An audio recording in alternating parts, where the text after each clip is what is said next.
Hello, friends. Welcome back. Or, if this is the first time you found your way here, welcome. Close your eyes for just a moment. Imagine you were 7 years old, lying on your back in the grass on a summer night. The air is warm, the crickets are singing, and above you, stretching in every direction, is a sky so full of stars that it doesn't look real. You reach up almost expecting to touch something, and for the first time in your short life, you feel it. That strange, quiet feeling that the world is so much bigger than you ever imagined. Not frightening, just vast, and somehow deeply peaceful. Do you remember that night? If you've been searching for something to help you unwind, to quiet the noise in your mind, and drift somewhere softer, you're in exactly the right place. And if you'd like more nights like this one, you might gently tap the like button, subscribe if you'd like to stay, and ring the little bell, not for noise, but so the next quiet journey can find you again whenever you need it. Now, let's drift. Tonight we begin at the very beginning. Not the beginning of the universe, we'll get there soon enough. We begin at the beginning of something more personal. The moment human beings first looked up and felt something shift inside them.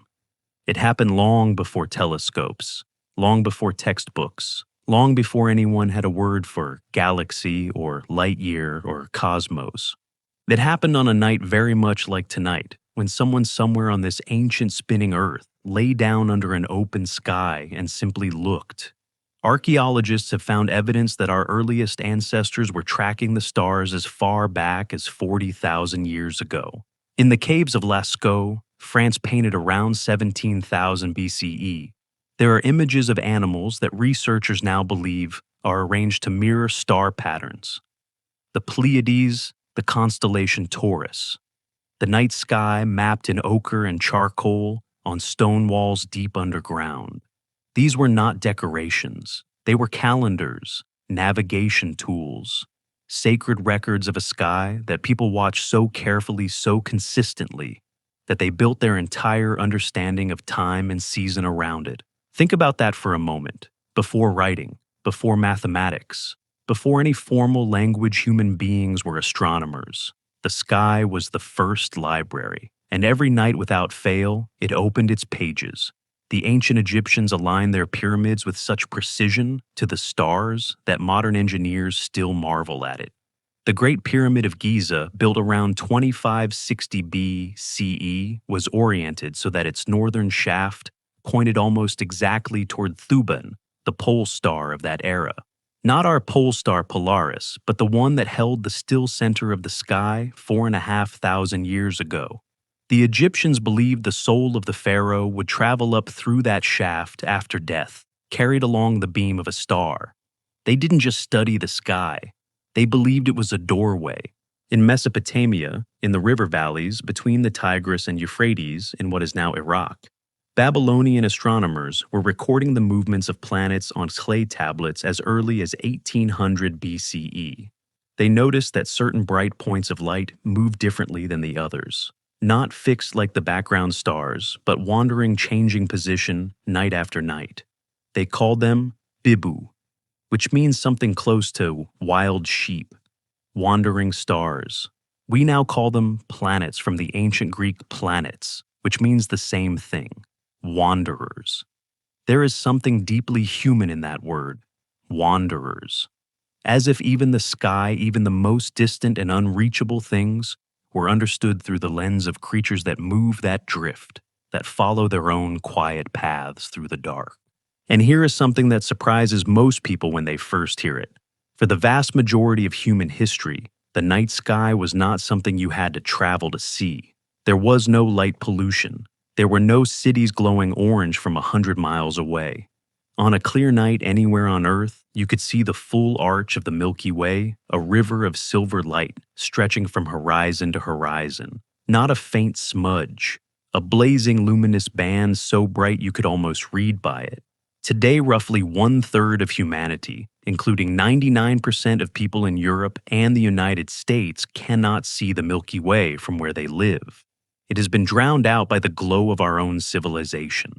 A 2016 study published in the journal Science Advances found that the sky above New York City is over 100 times brighter at night than it would be naturally. Children growing up in modern cities often reach adulthood without ever having truly seen the night sky. And researchers have found that this loss matters not just aesthetically, but psychologically. Our brains evolved under those stars. Something in us still needs them. But here's the beautiful part. Even now, even filtered through light-polluted skies, even viewed through the small rectangle of a window, the sky still has the power to do what it has always done, to make us pause, to make us feel small in a way that is not diminishing, but freeing.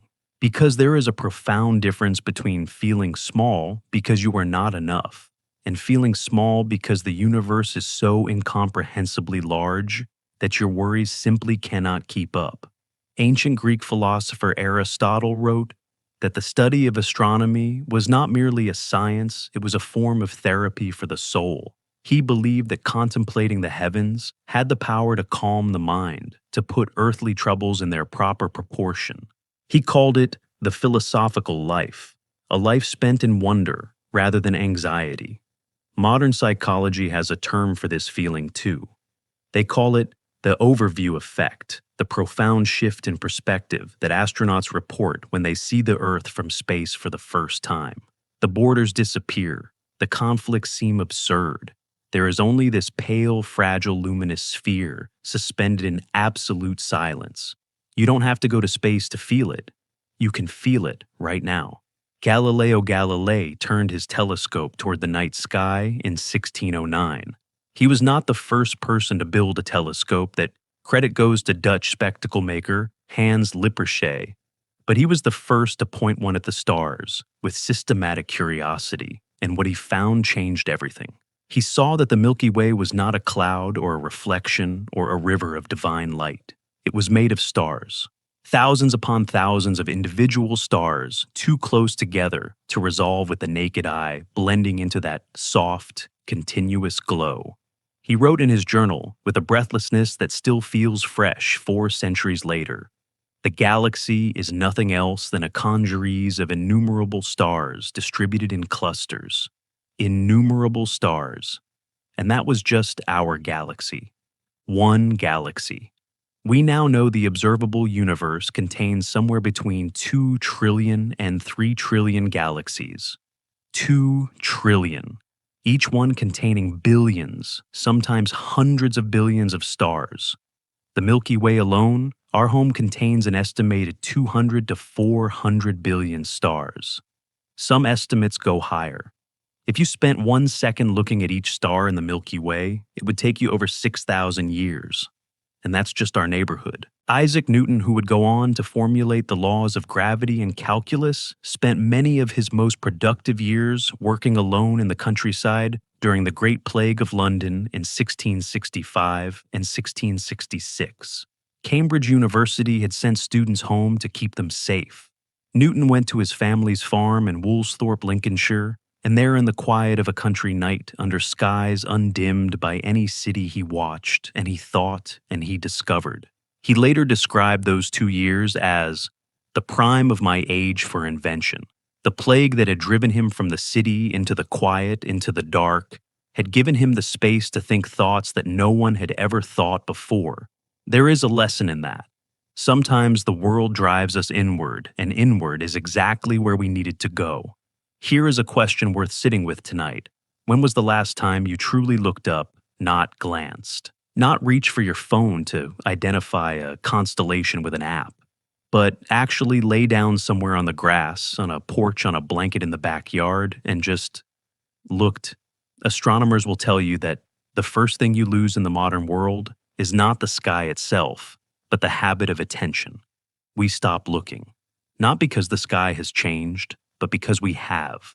Caroline Herschel in the late 1700s became the first woman to discover a comet, and then another, and another, and another. She discovered 8 comets in total, charting the night sky from her home in Bath, England, often working alone while her more famous brother William slept.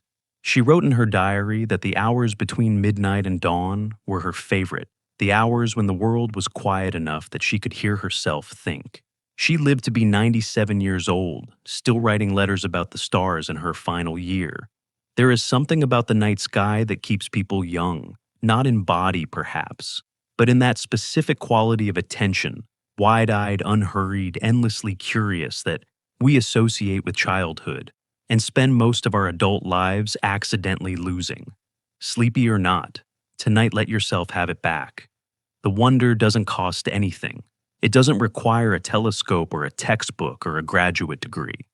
It requires only what you already have, a few minutes of stillness and the willingness to let something larger than your daily life enter the room. The stars have been there every night of your life, on the nights you were awake celebrating, and the nights you were awake worrying, on the night you were born, and the night you couldn't sleep, and the night you drove home from somewhere you needed to leave. They were there, quietly at an incomprehensible distance, pouring their ancient light through the atmosphere and down through whatever ceiling was above your head. Tonight they're still there. And the remarkable thing, the thing that I find myself returning to again and again, is that the light touching your eyes right now from even the nearest visible star, Alpha Centauri, left its source 4 years ago.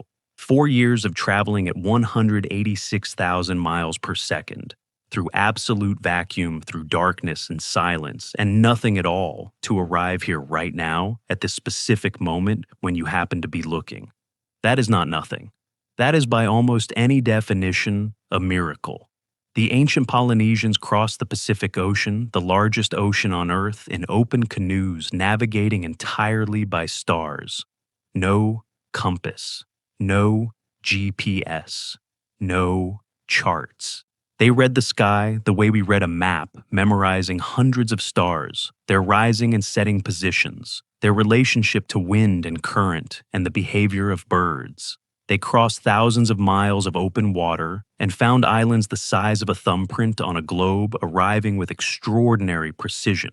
They did it because they paid attention, because they learned to trust what the sky was telling them. What is the sky telling you tonight? Perhaps it's telling you that you are exactly where you need to be. That rest is not laziness, it is alignment. That the same universe that flung galaxies in every direction also placed you specifically on this pale blue dot, in this body, on this night. And whatever is weighing on you, it is real, and it matters. But it is also very, very small against the backdrop of 2 trillion galaxies. That contrast isn't meant to dismiss your life. It's meant to hold it gently, to say you are a brief and brilliant thing in an incomprehensibly old universe, and the fact that you are here at all, the fact that you can feel wonder, can lie in the dark and look up and feel something stir in your chest, is extraordinary. There is a concept in Japanese called yozora ye kong, which simply means night sky. But the word carries a weight of emotion that doesn't quite translate. It holds longing and peace and a kind of expansive quietude that the Japanese associate specifically with looking up at stars. It's the feeling of the sky at night being not just a physical thing, but an emotional landscape, a place the heart goes. You already know that feeling, you've felt it, even if you've never heard the word. Tonight we are going to spend the next hour or so drifting through that landscape together. We're going to travel through distance and light and silence and deep time. We're going to let the universe do what it has always done for the humans who paused long enough to receive it. Remind us that we are both impossibly small and extraordinarily here. So, settle in. Let your body grow a little heavier. Let your breath slow. You don't need to remember any of this. You don't need to take notes or stay alert or understand every word. The science is real, and it will find you in whatever state you're in. Just let it wash over you the way starlight does softly from a long way away, carrying something ancient and steady and impossibly gentle. And as your mind begins to quiet, as the weight of the day dissolves slowly into the dark, behind your eyes, consider this somewhere out there roughly 2.5 million light years from where you are lying. Right now there is a galaxy called Andromeda. It contains 1 trillion stars. It is moving toward us at 68 miles per second. And the light reaching your eyes from it tonight is older than our entire species. It has been traveling since before there were eyes to see it. Now there are. and one of them is yours. That is where we're going next, into the question of the distance itself. Because most of us carry a number in our heads, 2.5 million light years, and have no real sense of what it means, of how far that actually is, of how the universe pulls the word far apart until it barely holds together anymore. The scale of space is not just large, it is a different kind of large than anything you've encountered before. And understanding it, or rather feeling it, might be the most disorienting and beautiful thing that happens to you tonight. Here is a number: 5,878,625,000,000. That is the number of miles in a single light year. And the nearest galaxy to our own is 2.5 million of those away. Most people hear that and nod and move on. But what if you actually tried to feel it? We just drifted through the long history of human beings, looking up from cave painters to Galileo, to Newton alone in a plague-emptied countryside, finding genius in the quiet, and woven through all of that was a single thread distance. The sense that what we were looking at was far away, beautifully, humblingly far. But tonight, let's stay with that feeling a little longer, because the scale of the universe is not just a fact, it is an experience. And most of us have never truly had it. Here is the mistake almost everyone makes when they think about space. We hear the word far, and our brain reaches for something familiar, far like a long drive, far like a transatlantic flight, even far like the distance to the moon, 239,000 miles, feels manageable if you squint at it the right way. Astronauts got there in 3 days. We have a photograph of a man standing on its surface. The moon feels, in some soft human sense, reachable.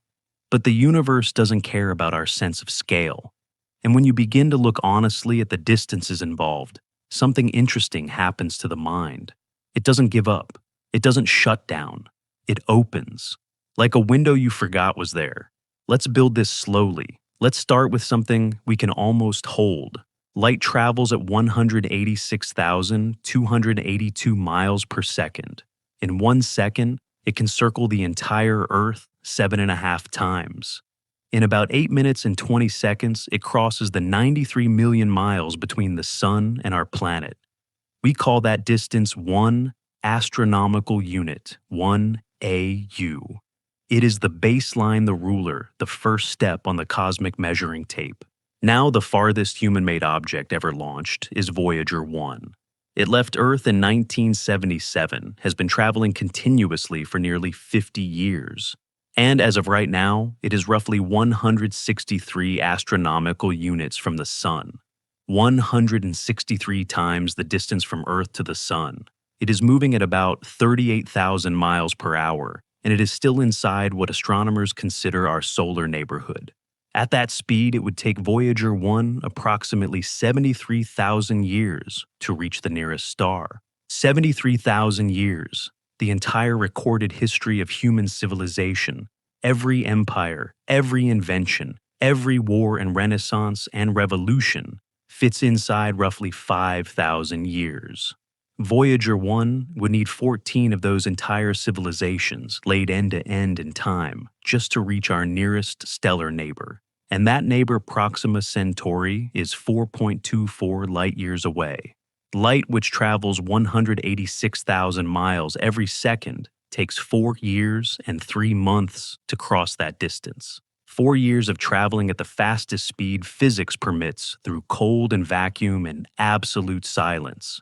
Now, hold that. Hold the number 4. 4 light-years.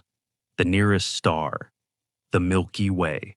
Our galaxy, our home, is 100,000 light-years across. If Proxima Centauri is the house next door, the far edge of our galaxy is roughly equivalent to the other side of the country. And we have never sent anything there. We have never even aimed anything there with any realistic expectation of arrival within human timescales. This is where the brain begins to do something lovely. It stops trying to understand and starts trying to feel. And feeling it even partially, even incompletely, is one of the quietest, most clarifying experiences available to a human mind. Let's try a comparison that astronomers sometimes use to make this tangible. Imagine shrinking the entire solar system, the sun, all 8 planets, everything out to Neptune down to the size of a quarter. A single American quarter sitting in the palm of your hand. At that scale, the nearest star Proxima Centauri would be about 1.3 miles away, still walkable in theory. The center of our galaxy would be roughly 1,500 miles away, about the distance from New York City to Dallas. And the Andromeda Galaxy, our nearest large galactic neighbor, would sit about 38,000 miles away. At that scale, with the entire solar system compressed to the size of a coin, and the observable universe, the full sphere of everything we can in principle detect, would be at that same scale about 500 million miles away, twice the actual distance from Earth to Jupiter. Do you feel the ground shifting slightly? That's supposed to happen. That's exactly what's supposed to happen. The history of measuring these distances is one of the most quietly heroic stories in all of science. For centuries, the stars seemed not just distant, but unquantifiable. Aristotle believed the stars were fixed to a rotating crystalline sphere at some modest distance beyond Saturn. Even Galileo had no reliable way to measure stellar distances. The stars were just out there somewhere far. The first real breakthrough came in 1838, when German astronomer Friedrich Bessel successfully measured the distance to a star called 61 Cygni, using a technique called stellar parallax. The idea is elegant in its simplicity. Hold your finger up at arm's length. Close your left eye. Note where your finger appears against the background. Now, close your right eye and open your left. Your finger appears to have moved, not because it moved, but because your perspective changed. Bessel used the same principle with Earth's orbit as the baseline. By measuring how much a nearby star appeared to shift against the background of more distant stars as Earth moved from one side of its orbit to the other, he could calculate the distance using basic trigonometry. His result for 61 Cygni was about 10.3 light-years, remarkably close to the modern accepted value of 11.4 light-years. It was the first time in human history that anyone had actually measured the distance to a star, and he did it with patient observation, careful math, and a conceptual leap that now seems obvious only because he made it first. But parallax only works for nearby stars. For anything beyond a few thousand light-years, the angle becomes too small to measure accurately even with modern instruments, which is where one of the most underappreciated heroes in the history of astronomy steps in. Her name was Henrietta Swan Leavitt. In 1908, Leavitt was working as a human computer at the Harvard College Observatory, one of a group of women hired to analyze photographic plates because they were paid less than male astronomers. She was studying a type of star called a Cepheid variable stars that pulse in brightness in a regular rhythmic way, brightening and dimming over periods of days or weeks. What she discovered through meticulous examination of thousands of photographs was a precise relationship between how long a Cepheid takes to complete one pulse cycle and how intrinsically luminous it is. The longer the period, the brighter the star. This was extraordinary. It meant that if you could find a Cepheid variable in a distant galaxy, you could measure its period, calculate its true luminosity, compare that to how bright it appeared from Earth, and work out the distance with remarkable accuracy. You could use a pulsing star as a cosmic ruler, a standard candle as astronomers call it. Edwin Hubble used Leavitt's method in 1923 to measure the distance to what was then called the Andromeda Nebula. He found a Cepheid variable within it, measured its period, applied Leavitt's relationship, and calculated that the object was roughly 900,000 light-years away, far beyond the edges of the Milky Way. He had proven that what many astronomers assumed were merely clouds of gas within our own galaxy were in fact entire separate galaxies, billions of stars, whole islands of light. At distances that made the Milky Way itself look like a pebble, the universe in that moment became unimaginably larger. And Hubble's name is on the Space Telescope. Leavitt's is on a crater on the Moon. She died of cancer in 1921, before Hubble published his findings. She was nominated for the Nobel Prize the year she died, but the committee received the letter too late. Her discovery, however, lives in every distance measurement made since. Every time astronomers announce that a galaxy is 12 billion light-years away, somewhere in that number is Henrietta Leavitt's patient, brilliant work. There is something worth pausing on here. The history of measuring cosmic distance is a history of finding new tools when the old ones ran out. Parallax works to a few thousand light-years. Cepheid variables work to tens of millions. Beyond that, astronomers use Type 1 A supernovae stellar explosions of a very specific and consistent peak brightness, bright enough to see billions of light-years away. Then the redshift of light itself, stretched by the expansion of the universe measurable in the spectrum of any galaxy. Each method is like a rung on a ladder, each one reaching a little further than the last. Astronomers call this the cosmic distance ladder, and it is in its own way a beautiful metaphor. We have never traveled to these places. We cannot touch them or sample them or visit them in any physical sense. We know their distances because we were clever enough to find tools, because we paid attention, because we kept looking even when the numbers stopped making sense. Here is a question that might stay with you tonight. If you could travel at the speed of light, the absolute maximum speed in the universe, the speed that nothing with mass can ever actually reach, and you left Earth right now, you would reach the moon in about 1.3 seconds. You would reach the sun in 8.5 minutes. You would reach Pluto in about 5.5 hours. You would reach the nearest star in 4 years. And you would reach the Andromeda Galaxy in 2.5 million years. In those 2.5 million years of travel at the speed of light, you would watch the entire human species evolve from scratch. Every civilization, every language, every idea anyone has ever had. It would all happen in the time it takes the light from Andromeda to reach us. And Andromeda is our neighbor. There are galaxies we have photographed that are 13 billion light-years away. Galaxies whose light left them when the universe was less than 1 billion years old. We have seen them, with instruments built by human hands, orbiting a planet that formed from the wreckage of older stars, in a galaxy that is by cosmic standards entirely unremarkable. What does it do to you to sit with that? Not to analyze it, just to feel the weight of it settling quietly into your chest. There is a term in physics called the observable universe. It refers not to the total size of the universe, which may be infinite or may be finite, in ways we have no framework yet to describe, but to the portion we can in principle observe. Because the universe is 13.8 billion years old, and light takes time to travel.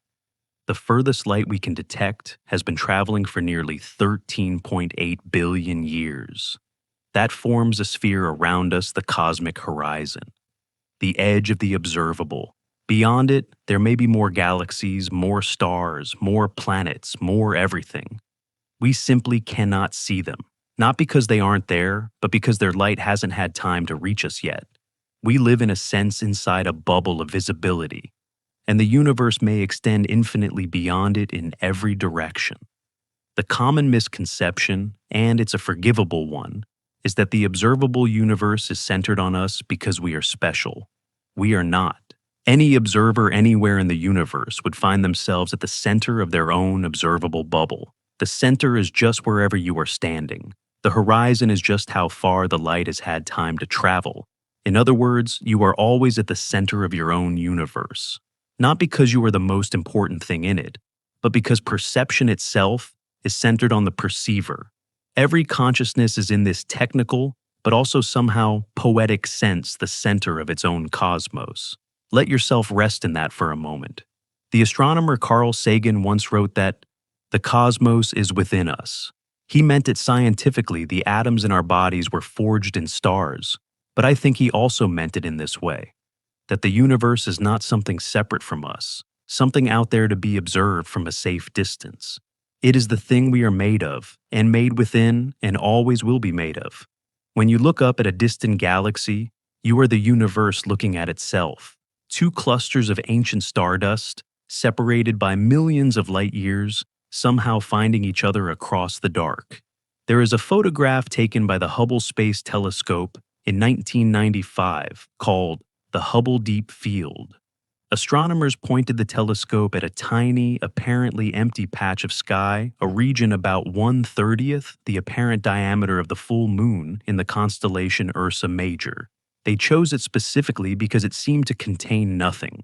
They kept the shutter open for 10 consecutive days.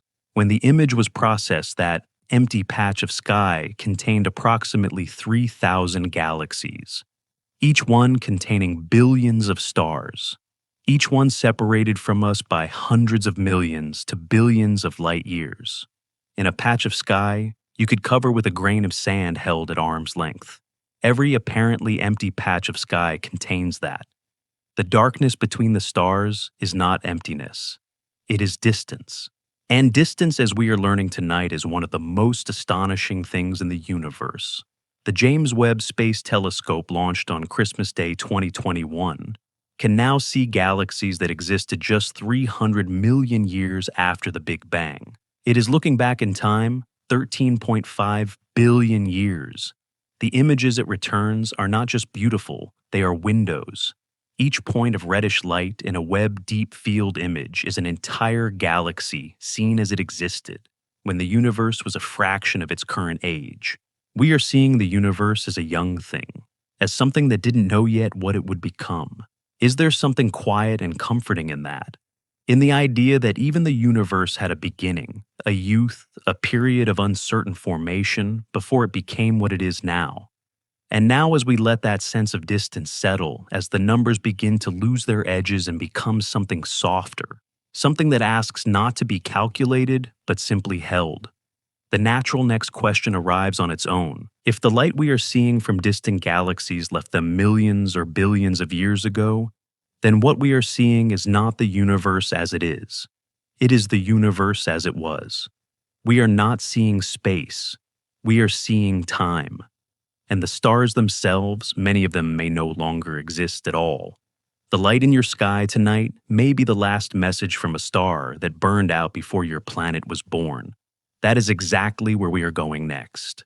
Right now, at this very moment, your eyes are receiving light that began its journey before your great-great-grandmother was born, before her grandmother, before the first human city was built, before our species had a written word for anything at all. That light has been crossing the universe for longer than humanity has existed, and it is arriving quietly right now on the surface of your eye. We just spent time with the numbers, the staggering, almost incomprehensible distances that separate us from the rest of the cosmos. And at the end of that journey, something shifted. We realized that distance and time out here are the same thing, that every photograph of a distant galaxy is not a photograph of a place. It is a photograph of a moment that has already passed, sometimes by millions of years, sometimes by billions. Tonight we stay with that. Because the story of ancient light is not just a physics lesson. It is quietly one of the most emotional ideas in all of science. And if these quiet journeys through the cosmos are something you find yourself returning to, if this is the kind of company you want on a sleepless night, consider subscribing, leaving a like, and ringing the bell. Not as an obligation, just so the next journey knows where to find you. Now, let's follow the light. The speed of light is the universe's only absolute speed limit. Nothing with mass can reach it. Nothing can exceed it. Not a rocket, not a signal, not a thought. Light in a vacuum travels at exactly 299,792,458 meters per second, a number so precisely defined that scientists now use it to define the meter itself, rather than the other way around. The speed of light is in this sense more fundamental than our units of measurement. It is baked into the structure of reality. And because of that fixed, immovable speed, every time you look at something distant, you are looking into the past. This is not a metaphor. It is not a poetic approximation. It is literally, physically, measurably true.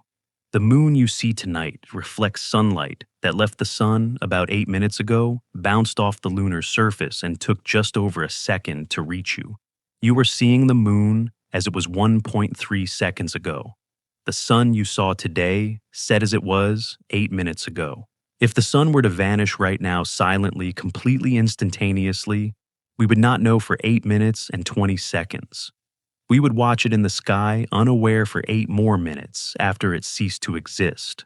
That thought tends to sit uncomfortably in the mind the first time you really let it in. Now, extend that outward. The star Sirius, the brightest in our night sky, is 8.6 light-years away. The light touching your eyes from Sirius tonight left its source in approximately 2016. Alpha Centauri, the nearest star system, shows you light from about 4 years ago. The North Star Polaris is 433 light-years away. The light from Polaris reaching Earth tonight left its source around the year 1592, when Shakespeare was 28 years old, when Galileo had not yet built his telescope, when the continent of Australia was unknown to European civilization. You are looking at the light of Shakespeare's sky. The Orion Nebula, that soft smudge of light visible to the naked eye in the winter sky, is about 1,344 light-years away. The light from it now arriving on Earth left around the year 680 CE, when the Tang dynasty was flourishing in China, when the Islamic Golden Age was just beginning, when the great cathedral of Notre Dame de Paris would not be built for another 5 centuries. The Andromeda Galaxy, which we mentioned briefly before, but which deserves its own moment, here sends us light that is 2.537 million years old. Astronomers have refined that number carefully. 2.537 million years. When that light began its journey, our ancestors were Australopithecus. They had not yet discovered fire. They had not yet made a tool more sophisticated than a sharpened stone. The genus Homo did not yet exist, and the photons that left Andromeda in that moment have been traveling through perfect emptiness ever since, across 2.5 million years of cosmic silence, and they are arriving now tonight in your eye. There is almost no way to sit with that without feeling something. Here's the part that most people don't realize, and it changes the way you see the night sky permanently once you know it. When you look up at the sky, you are not seeing the universe at a single moment in time. You are seeing a layered collage of different moments. Stars at different distances are showing you different eras. The moon is showing you 1.3 seconds ago. Sirius is showing you 2016. Polaris is showing you the Renaissance. The Andromeda Galaxy is showing you the Pliocene epoch. And very faint objects visible only through telescopes, galaxies at the edge of the observable universe, are showing you a time before the Earth existed at all. The entire sky is a time machine. Every direction you look is a different depth of past. You cannot see the present universe. No one can. By the time any light reaches any observer, it is already history. Astronomers have a term for this. They call it look-back time. When they say a galaxy has a look-back time of 10 billion years, they mean the image they are studying shows that galaxy as it existed 10 billion years ago. They are not seeing what that galaxy looks like now. They are seeing what it looked like before our sun was born. This creates one of the most philosophically rich situations in all of science. We are building models of the universe, charting its structure and evolution on the basis of light that is millions or billions of years out of date. It is as if you were trying to understand a city by looking only at photographs taken at different points in the last 10 billion years, with no way to know what any of it looks like today. And yet, remarkably, it works, because the laws of physics don't change, because we understand how stars age, how galaxies evolve, how the universe expands. We can take that ancient light and reconstruct from it a coherent, consistent, deeply detailed picture of cosmic history. It is one of the greatest intellectual achievements in the entire story of our species. Now, here's the part that has a particular quality of quiet strangeness. Some of the stars you can see tonight no longer exist. The universe is approximately 13.8 billion years old. Many of the stars visible to the naked eye are hundreds or even thousands of light years away. That means we are seeing light that is hundreds or thousands of years old. In stellar terms, that is not very long. Most stars live for billions of years. The Sun, for example, is about 4.6 billion years old and has roughly another 5 billion years of hydrogen-burning life ahead of it. But there are stars that live much shorter lives. Massive, luminous, brilliant blue stars, the kind astronomers call O-type or B-type stars, burn so intensely that they exhaust their fuel in just a few million years. Some of the most brilliant stars in the sky are of this type. And when a very massive star dies, it dies dramatically in a supernova explosion, a burst of energy so powerful it can briefly outshine an entire galaxy. Here is what this means in practice. Somewhere in the sky tonight, there may be a star visible to your naked eye whose light has been traveling for so long that the star itself has already ended in a supernova. The explosion has already happened. The star is already gone. But the light of its death hasn't reached us yet. We are still receiving the light of its life. We are watching a star that doesn't know it's already dead. Astronomers actually witnessed something close to this in 1987 when a supernova called SN 1987A blazed into visibility in the Large Magellanic Cloud, a satellite galaxy of the Milky Way. The star that exploded a blue supergiant called Sanduleak, minus 69 degrees, 202, had been photographed many times before its death. It was in the astronomical record unremarkably for decades. Then one night, it simply became one of the brightest objects in the southern sky.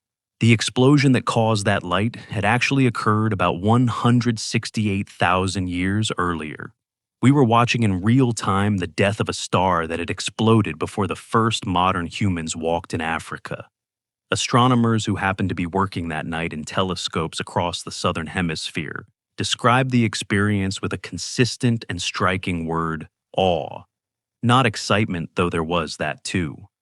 Awe, the recognition that they were witnessing something ancient and enormous and unrepeatable, and that their particular place in time and space had allowed them to be the ones who saw it. That is available to all of us in a smaller way every night. The idea of receiving messages from the dead is one of the oldest human longings. It shows up in every culture, in every era. We want to know that the people who are gone are still somehow present. And there is something in the physics of ancient starlight that meets that longing not in a supernatural sense, but in a real one. The light from a star that no longer exists is not a ghost. It is not an illusion. It is a real physical thing, photons with real energy completing a real journey, arriving at a real eye. The fact that their source has ended does not make them less real. It makes them more precious. There is a philosopher's thought experiment that feels relevant here. If a song plays in an empty room, does it make music? But what if a song was sung by someone who is gone and is still playing, and someone is there to hear it? What is that? Is it the past? Is it the present? Is it something the language doesn't have a clean word for? Ancient starlight is something the language doesn't have a clean word for. It is a message sent by something that no longer exists to a receiver that didn't exist when it was sent, arriving at exactly this moment, which is the only moment in cosmic history when it could arrive. Let's talk about a star called Betelgeuse, because its story captures this beautifully. Betelgeuse is the bright reddish star in the shoulder of Orion, one of the most recognizable stars in the winter sky for observers in the northern hemisphere. It is a red supergiant enormous beyond easy comprehension. If you place Betelgeuse at the center of our solar system, its surface would extend past the orbit of Jupiter. It is about 700 light-years away, and it is by stellar standards old and unstable. It will become a supernova, perhaps relatively soon in astronomical terms, perhaps in the next 100,000 years, perhaps much sooner. In 2019 and early 2020, Betelgeuse did something that caught the attention of astronomers worldwide. It dimmed, significantly, more than it ever had in recorded observation. For several months, it faded to roughly 40% of its normal brightness, dropping from one of the top 10 brightest stars in the sky to outside the top 20. Forums lit up. Headlines ran. The question on everyone's mind, had Betelgeuse already gone supernova? Were we about to witness from 700 light years away one of the most spectacular events in recent astronomical history? Ultimately, the dimming was explained by a massive dust cloud ejected from the star's surface, a phenomenon now called the Great Dimming. Betelgeuse eventually brightened again, but for those months, humanity collectively held its breath, watching a star. And here is the humbling part. If Betelgeuse had gone supernova, if the dimming had been the precursor to collapse, we would have been watching something that had actually happened 700 years ago, in the 1300s, during the Black Death. We would have been receiving the news 700 years late in the form of light. When Betelgeuse does eventually explode, the supernova will be visible in daylight. It will be brighter than the full moon. It will be the most spectacular astronomical event witnessed by human eyes in at least 400 years, possibly much longer. And every person who sees it will be watching something that happened centuries before they were born. Have you ever received a letter that was written long before it reached you? A letter from someone far away, or from an earlier time in your own life? A journal entry, an old photograph, something that arrived after a long delay and landed with unexpected weight. The feeling is specific. There is tenderness in it, and distance, and something that makes the present moment feel more vivid, more real by contrast. That is what ancient starlight offers on a cosmic scale. Every photon from a distant star is a letter in transit. Some of them have been traveling since before this planet formed, and they are arriving unhurried in whatever moment is ready to receive them. The oldest light we have ever detected is the cosmic microwave background radiation, the afterglow of the Big Bang itself. This light was emitted approximately 380,000 years after the beginning of the universe, when the cosmos had cooled enough for atoms to form for the first time, releasing a flood of photons that have been traveling ever since. We can detect it today as a faint microwave hiss coming uniformly from every direction in the sky. It was discovered accidentally in 1965 by Arno Penzias and Robert Wilson, two radio astronomers at Bell Laboratories, who noticed a persistent background noise in their antenna that they couldn't explain. They famously charmingly first suspected the noise might be caused by pigeon droppings in their antenna equipment. They cleaned the antenna, the noise remained. What they had found was the oldest light in the universe, 13.8 billion years old, still arriving, still carrying information about the state of the cosmos less than 1,000,000 years after its beginning. There is a working telescope in Chile called the Atacama Cosmology Telescope, and its primary job is to map this ancient light in unprecedented detail, to read the faint temperature variations in the cosmic microwave background, the way you might read the texture of old paper, to understand the conditions under which it was made. The cosmologists who work with this data are in a very literal sense reading the birth certificate of the universe. We have not just detected ancient light, we have learned to read it. We have learned to ask it questions and receive in the form of faint temperature gradients and polarization patterns answers about the first moments of everything. Is there something in that which settles the mind tonight? The idea that even the oldest light is still here, still arriving, still containing something of what it began with 13.8 billion years ago. Before any of this, before stars, before galaxies, before planets, before life, before thought. Before anything at all except the light itself and the dark it was crossing. The Japanese have a concept called ma-jian, which refers to the meaningful pause, the pregnant space between things. The silence between musical notes that gives the notes their shape. It is often translated as negative space, but that translation loses something. Ma is not negative, it is generative. The space is not absence, it is potential. The dark between the stars has that quality. The space that ancient light crosses is not nothing. It is the medium through which meaning travels. The silence is part of the message. And that brings us naturally to the next step in our journey. Because we've been speaking about light as a thing that travels through space carrying images of the past. But what carries the light? Where does it come from? And what happens to the sources? the galaxies themselves over the vast stretches of time that this ancient light has been. In transit, galaxies are not static things. They are born, they grow, they change, they sometimes die. And the history of a galaxy written in light, read across time, is one of the most quietly dramatic stories the universe has to tell. 2 trillion galaxies, each one a story, each one born living and eventually in its own way, on its own time-scale ending. And yet, we almost never think of galaxies as things that change. We picture them as fixed, eternal, permanent arrangements of light scattered across the universe like decorations on a ceiling.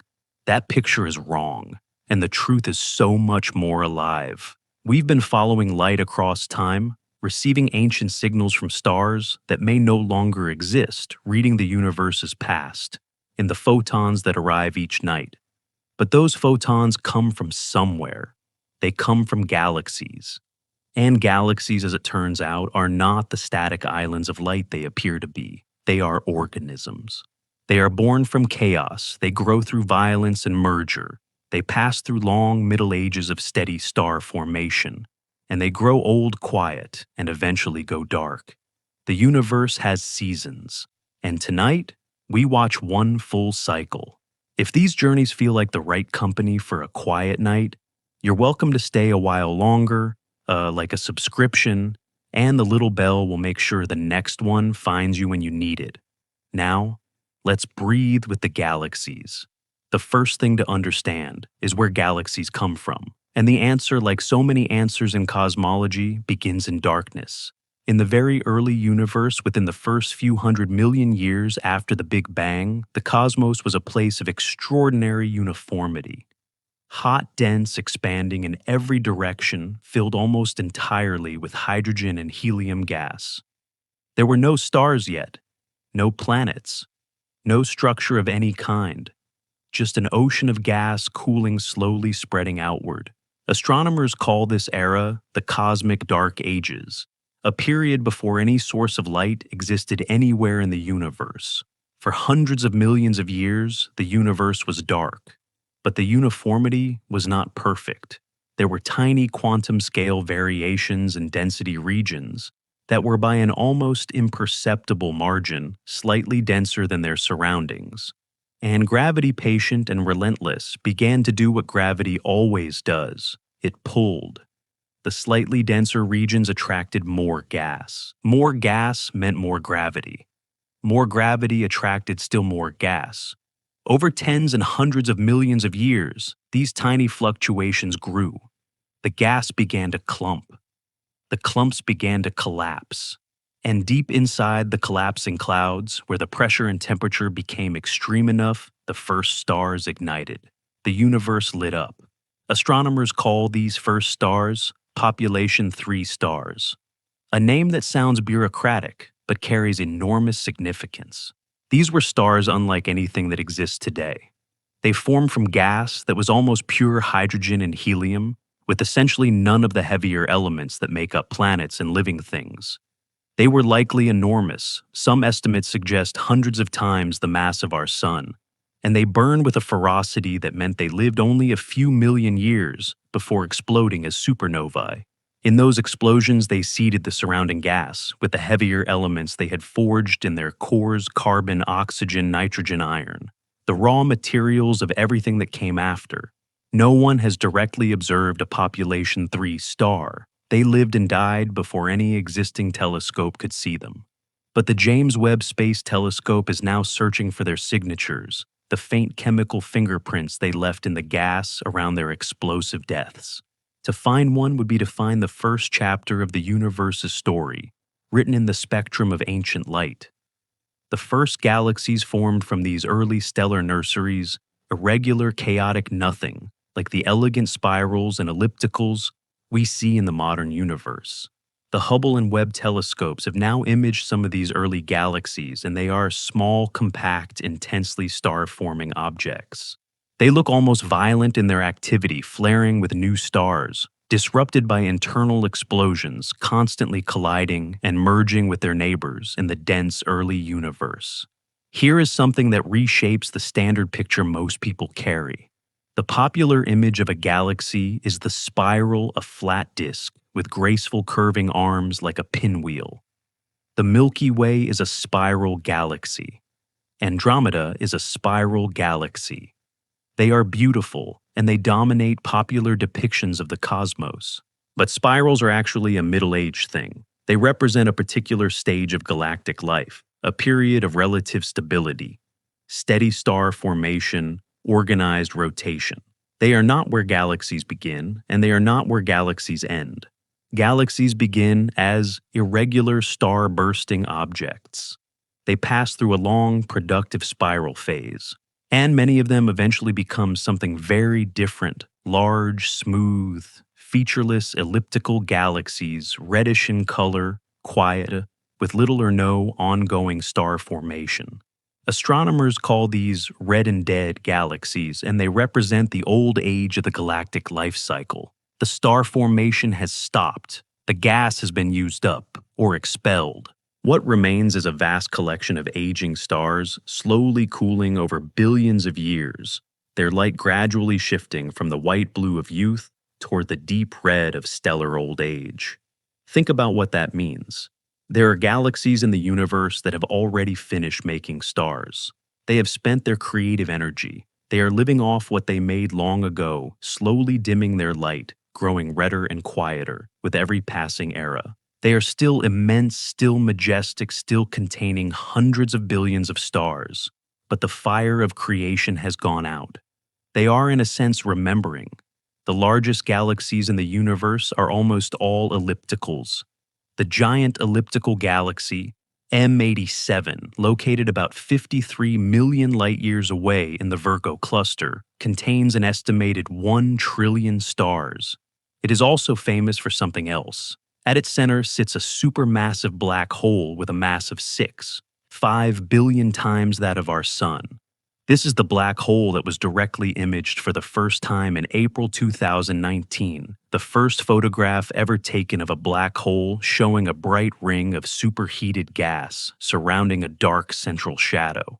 M87's black hole is so massive that if you replaced our Sun with it, its event horizon, the point of no return, would extend past the orbit of Neptune. M87 became an elliptical through a long history of galactic cannibalism.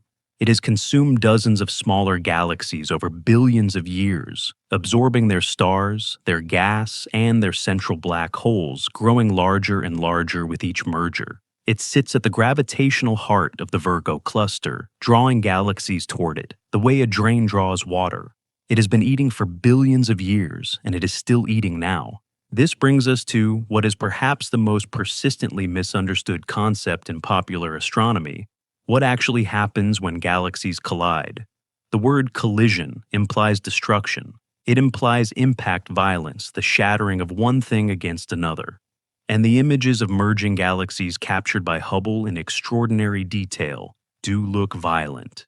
They show galaxies twisted into wild shapes, their spiral arms flung outward stars, scattered in long tidal streams, millions of light years across. The antennae galaxies. A famous pair of merging spirals about 45 million light years away. Look in photographs like two creatures locked in a slow, luminous wrestling match. Their arms intertwine the space between them, blazing with thousands of newly forming star clusters. But here is what almost nobody tells you, and it changes everything. When two galaxies collide, the individual stars almost never hit each other. Think about why. A galaxy is mostly empty space. The distances between individual stars are so vast that even in the densest regions, the probability of two stars directly colliding during a galactic merger is extraordinarily small. If you modeled the Milky Way at the scale where the Sun was the size of a grain of sand, the nearest neighboring star would be another grain of sand about 4 miles away. When the Milky Way and Andromeda merge in approximately 4.5 billion years, the two galaxies will pass through each other like two swarms of fireflies drifting together in the dark. The fireflies themselves are vanishingly unlikely to collide. What collides is the gas, the gravitational structure, the orbital dynamics. The gas clouds, the raw material of star formation, do collide. They compress. They heat up. They trigger enormous bursts of new star formation. A merging galaxy is often the most prolific star-forming environment in the universe, paradoxically more creative in its apparent destruction than it was in its stable spiral phase. The chaos of collision is for a galaxy a renaissance. Our own solar system will almost certainly survive the Milky Way Andromeda merger intact. The sun will not be destroyed. The planets will not be scattered. We will, however, find ourselves in a dramatically different galactic environment, no longer in a flat spiral disk, but in the early stages of a new merged structure, surrounded by the combined stars of two galaxies, the night sky gradually filled with new and unfamiliar patterns. If there are astronomers on Earth in 5 billion years, and that is of course an enormous if they will watch this happen across timescales so long that a single human lifetime would be a single frame in the film. Have you ever watched a time lapse of a storm forming over the ocean? The way clouds that seem static suddenly reveal at high speed their true nature, churning, building, collapsing, reforming an entire drama, compressed into something the eye can finally follow. That is in a sense what cosmic simulations of galaxy evolution offer us. Computer models that compress billions of years into minutes, showing the dance of galactic birth, maturity, collision, and merger, the full arc of a galactic life at a speed we can actually perceive. These simulations projects, like Illustri's Eagle and the more recent Illustri's TNG, run on some of the world's most powerful supercomputers. They begin with the initial conditions of the early universe, apply the known laws of physics, and let time run forward. What emerges with remarkable fidelity to what we actually observe is the large-scale structure of the cosmos, the web of filaments and voids and clusters, the distribution of galaxy types, the statistical properties of galactic populations. The fact that simulations based on known physics reproduce the observed universe so accurately is one of the strongest validations we have that our fundamental understanding of cosmology is on the right track. And yet the simulations also reveal how much we don't understand. The rates of star formation in simulated galaxies don't perfectly match observations. The properties of satellite galaxies around large spirals like the Milky Way present persistent puzzles. The role of supermassive black holes in regulating star formation, a process called AGN feedback, where the energy released by material falling into a black hole blows gas out of the galaxy and suppresses further star formation, is modeled but imperfectly. The universe as always contains more subtlety than our models. There is a particular type of galaxy that sits at an interesting intersection of all these processes, the starburst galaxy. These are galaxies undergoing an episode of star formation so intense that they are producing new stars at rates hundreds or even thousands of times higher than a typical spiral like the Milky Way. The nearby galaxy M82, sometimes called the Cigar Galaxy, is the closest prominent starburst galaxy about 12 million light-years away, currently undergoing a burst of star formation, triggered by gravitational interaction with its neighbor M81. Through a small telescope, M82 shows dramatic red filaments of ionized gas being driven out of its disk by the combined stellar winds and supernova explosions of its rapidly forming stars. It looks in long exposure photographs like a galaxy on fire. Starburst galaxies are often brief phenomena in cosmic terms. The gas fueling the burst is consumed or expelled within tens to hundreds of millions of years. After the burst, the galaxy settles quiets and may begin its transition toward that eventual red and dead state. The fire burns bright, then it goes out. What does it mean to think of the galaxies not as permanent things, but as temporary ones, enormously long-lived by human standards certainly, but temporary nonetheless? Every galaxy began from nothing, from a slight overdensity in a cooling gas cloud. Every galaxy will end in some form through merger, through the exhaustion of its star-forming gas, through the slow cooling of its last red dwarf stars billions of years from now. Even the largest ellipticals, those trillion-star monuments of galactic old age, will eventually, across timescales that dwarf the current age of the universe, lose their stars one by one to gravitational interactions until only a central black hole remains. And eventually, in the very far future, so far that calling it the future feels like an abuse of the word, even the black holes will evaporate through a quantum process called Hawking radiation, leaving behind only a diffuse haze of particles and radiation and absolute cold silence. The universe in its deepest future will be a very dark and very quiet place.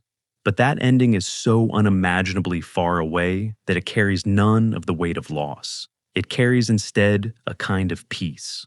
The recognition that everything, every star, every galaxy, every structure in the cosmos is temporary in the same way that a wave is temporary. It rises, it moves, it carries energy and beauty and information across its brief existence, and it returns to the sea. The sea doesn't end. It changes form. And here is the questions worth sitting with quietly tonight. Is there something comforting in that?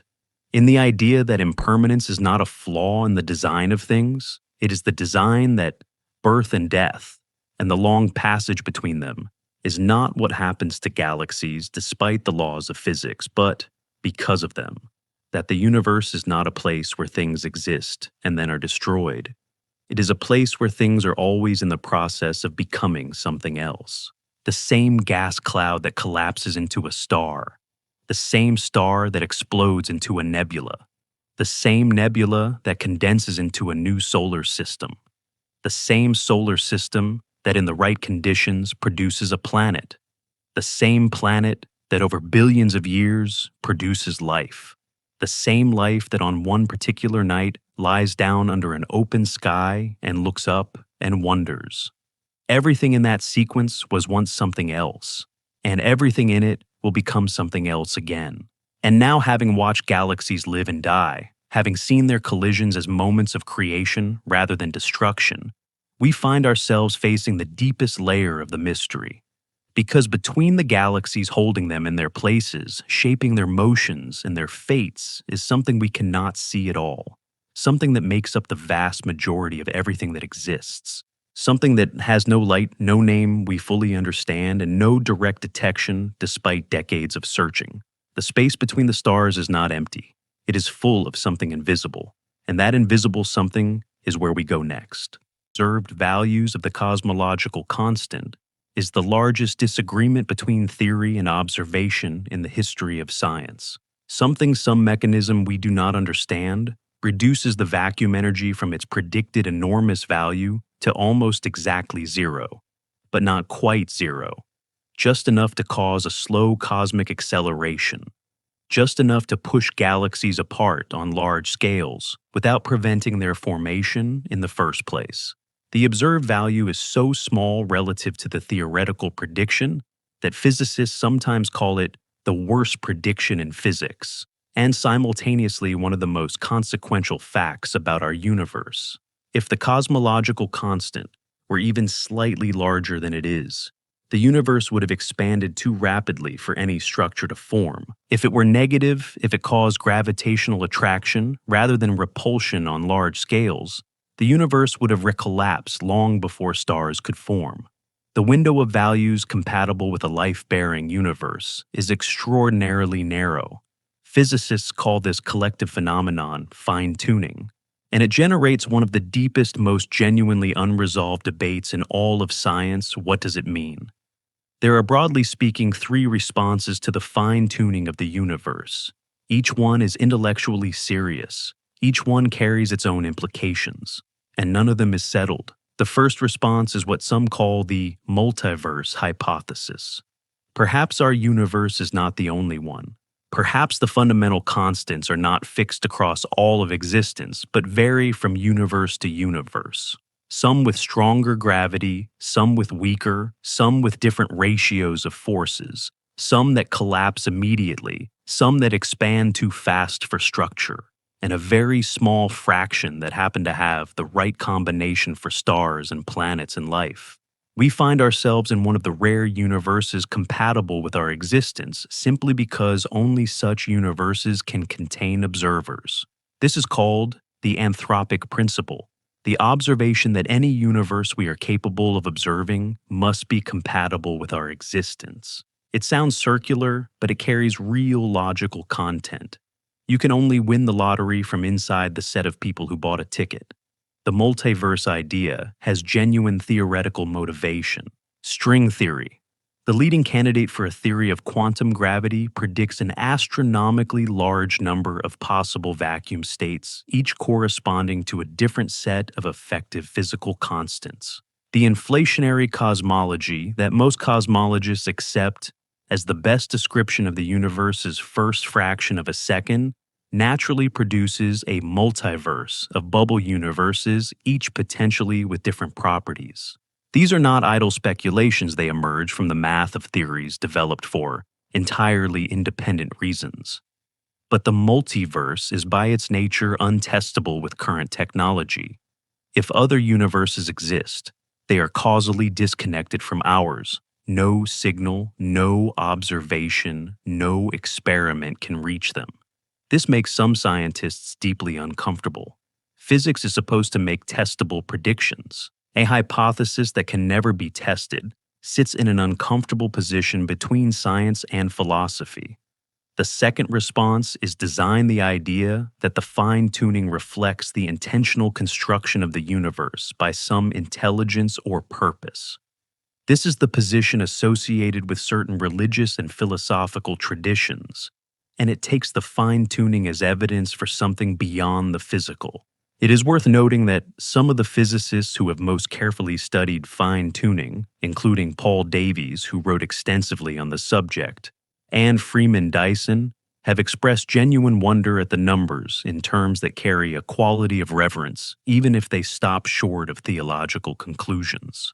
The physicist Freeman Dyson wrote with characteristic precision, "The more I examine the universe and the details of its architecture, the more evidence I find that the universe in some sense must have known we were coming." The third response is that we simply don't yet understand enough. Perhaps the constants are not actually free parameters. Perhaps a deeper theory of physics not yet discovered will show that they are necessarily what they are, that the universe could not have been otherwise, not because it was designed, but because the fundamental mathematics of reality permits only one consistent solution. This is the hope of theoretical physicists working on unified theories, that the apparent fine-tuning is an artifact of our incomplete understanding, and that a complete theory will make the constant seem as inevitable as the angles in a triangle. No one knows which of these is correct. All three remain live possibilities, and there is genuinely no scientific consensus. Here is something that often gets lost in these discussions. The fine-tuning argument is not primarily about life. It is about structure.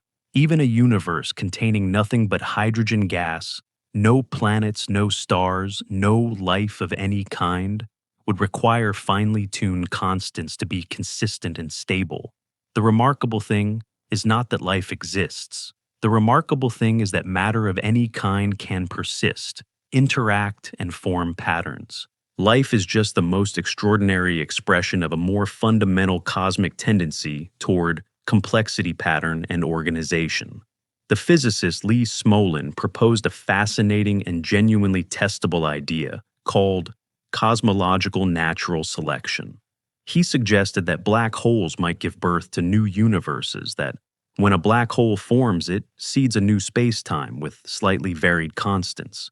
Over cosmic generations, universes that produce many black holes pass their constants to more offspring, an analog of natural selection, operating at the level of universes.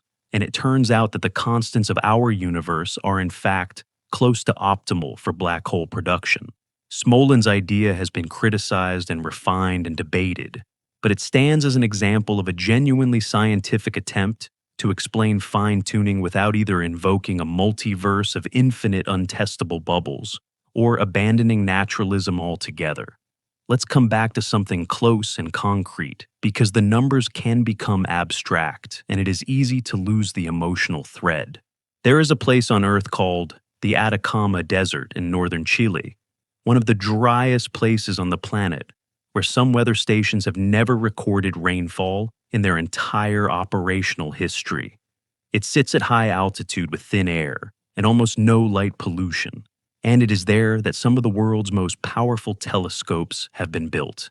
The Atacama Large Millimeter Array, the Very Large Telescope, the future Extremely Large Telescope currently under construction, which will have a primary mirror 39 meters across, the largest optical telescope ever built.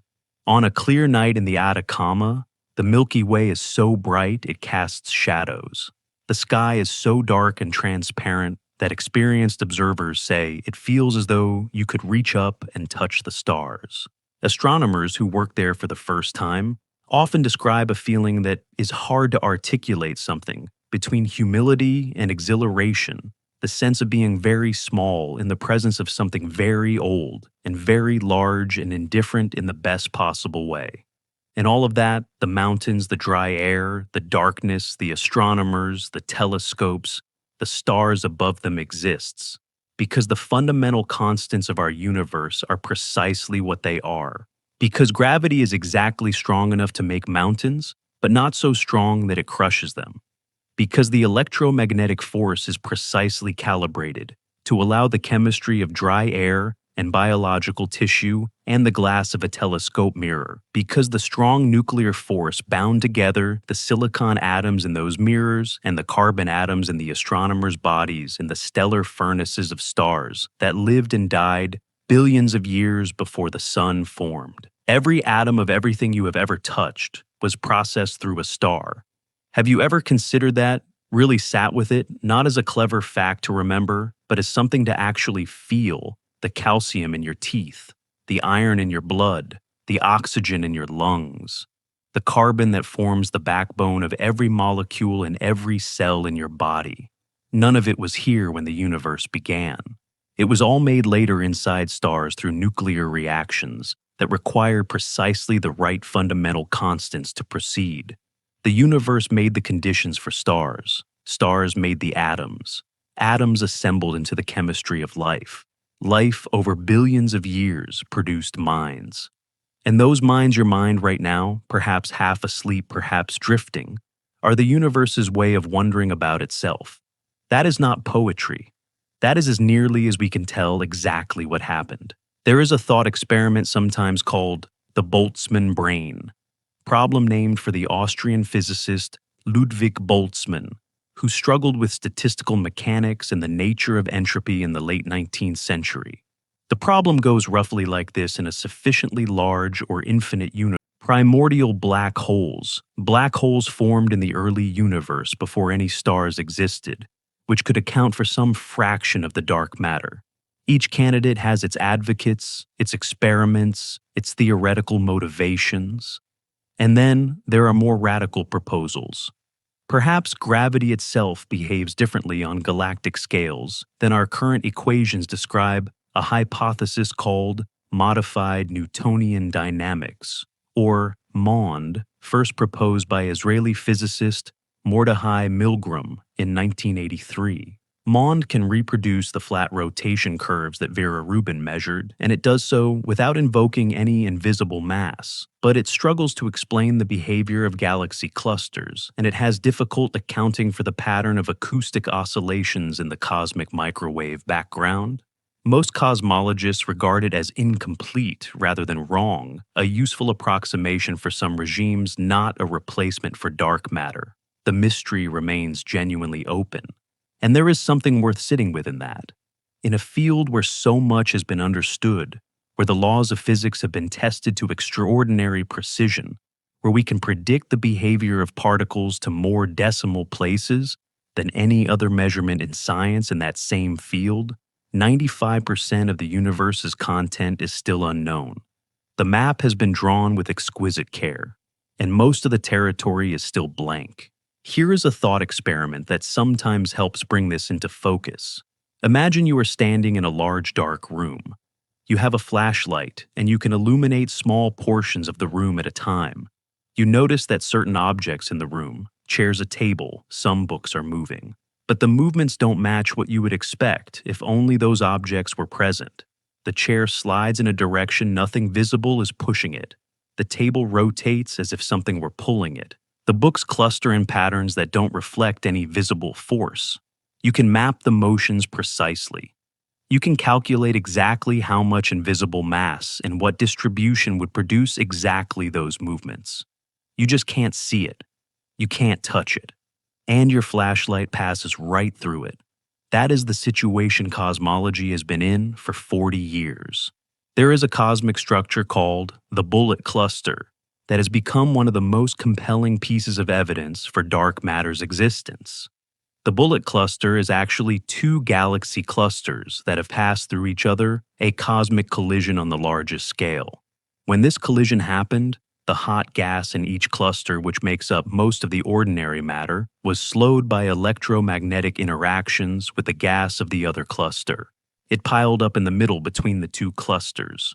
But the dark matter mapped through its gravitational lensing effect on background galaxies passed straight through, largely unaffected by the collision, continuing on with the galaxies themselves. This separation of the ordinary matter from the dark matter visible in X-ray observations, combined with gravitational lensing maps, is extraordinarily difficult to explain with any modified gravity theory. It is, most cosmologists agree, essentially a photograph of dark matter in action. The dark matter is there. It just passed through the collision, like a ghost passes through a wall, because it doesn't interact through electromagnetism, only through gravity. A ghost that holds galaxies together, a silence that has structure, an absence that is paradoxically the most present thing in the universe. Is there something that resonates in that idea beyond the physics? The thought that the most important things are often invisible, that the forces shaping a life, a relationship, a culture are rarely the ones you can see directly, that what holds things together is frequently something that can only be inferred from its effects. Scientists suggest that if you could somehow make dark matter visible, the universe would look almost unrecognizable. The dark matter halos around galaxies extend far beyond the visible stellar disk, sometimes 10 times as far or more. The Milky Way, which appears as a disk perhaps 100,000 light-years across, sits inside a dark matter halo that may extend 300,000 to 600,000 light-years in every direction. We are not as we imagine at the edge of our galaxy. We are deep inside it, swimming in a vast invisible sphere of dark matter that we cannot feel, cannot see, and cannot touch, but which has been holding us in our cosmic place for as long as the galaxy has existed. And beyond the dark matter, permeating all of space, accelerating the expansion of the universe, working against gravity on the largest scales, is dark energy. The 68% we haven't even named yet tonight. We'll come back to it. But for now, let the dark matter settle. There is something unexpectedly peaceful in not knowing, in recognizing that the universe is larger than our current understanding, in the most literal possible sense that 95% of reality is still genuinely mysterious, and finding in that mystery not anxiety, but wonder. The blank spaces on the map are not failures. They are invitations. Every generation of scientists has inherited blank spaces and filled some of them in and left new ones at the edges for the next generation. The mystery doesn't diminish, it deepens.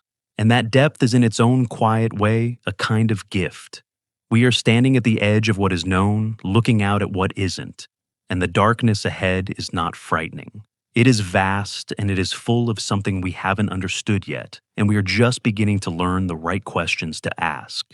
Which brings us now to a different kind of darkness. Not the invisible mass between the galaxies, but the space between the galaxies themselves. The cosmic voids, the great emptiness of the large-scale universe where almost nothing exists across hundreds of millions of light-years.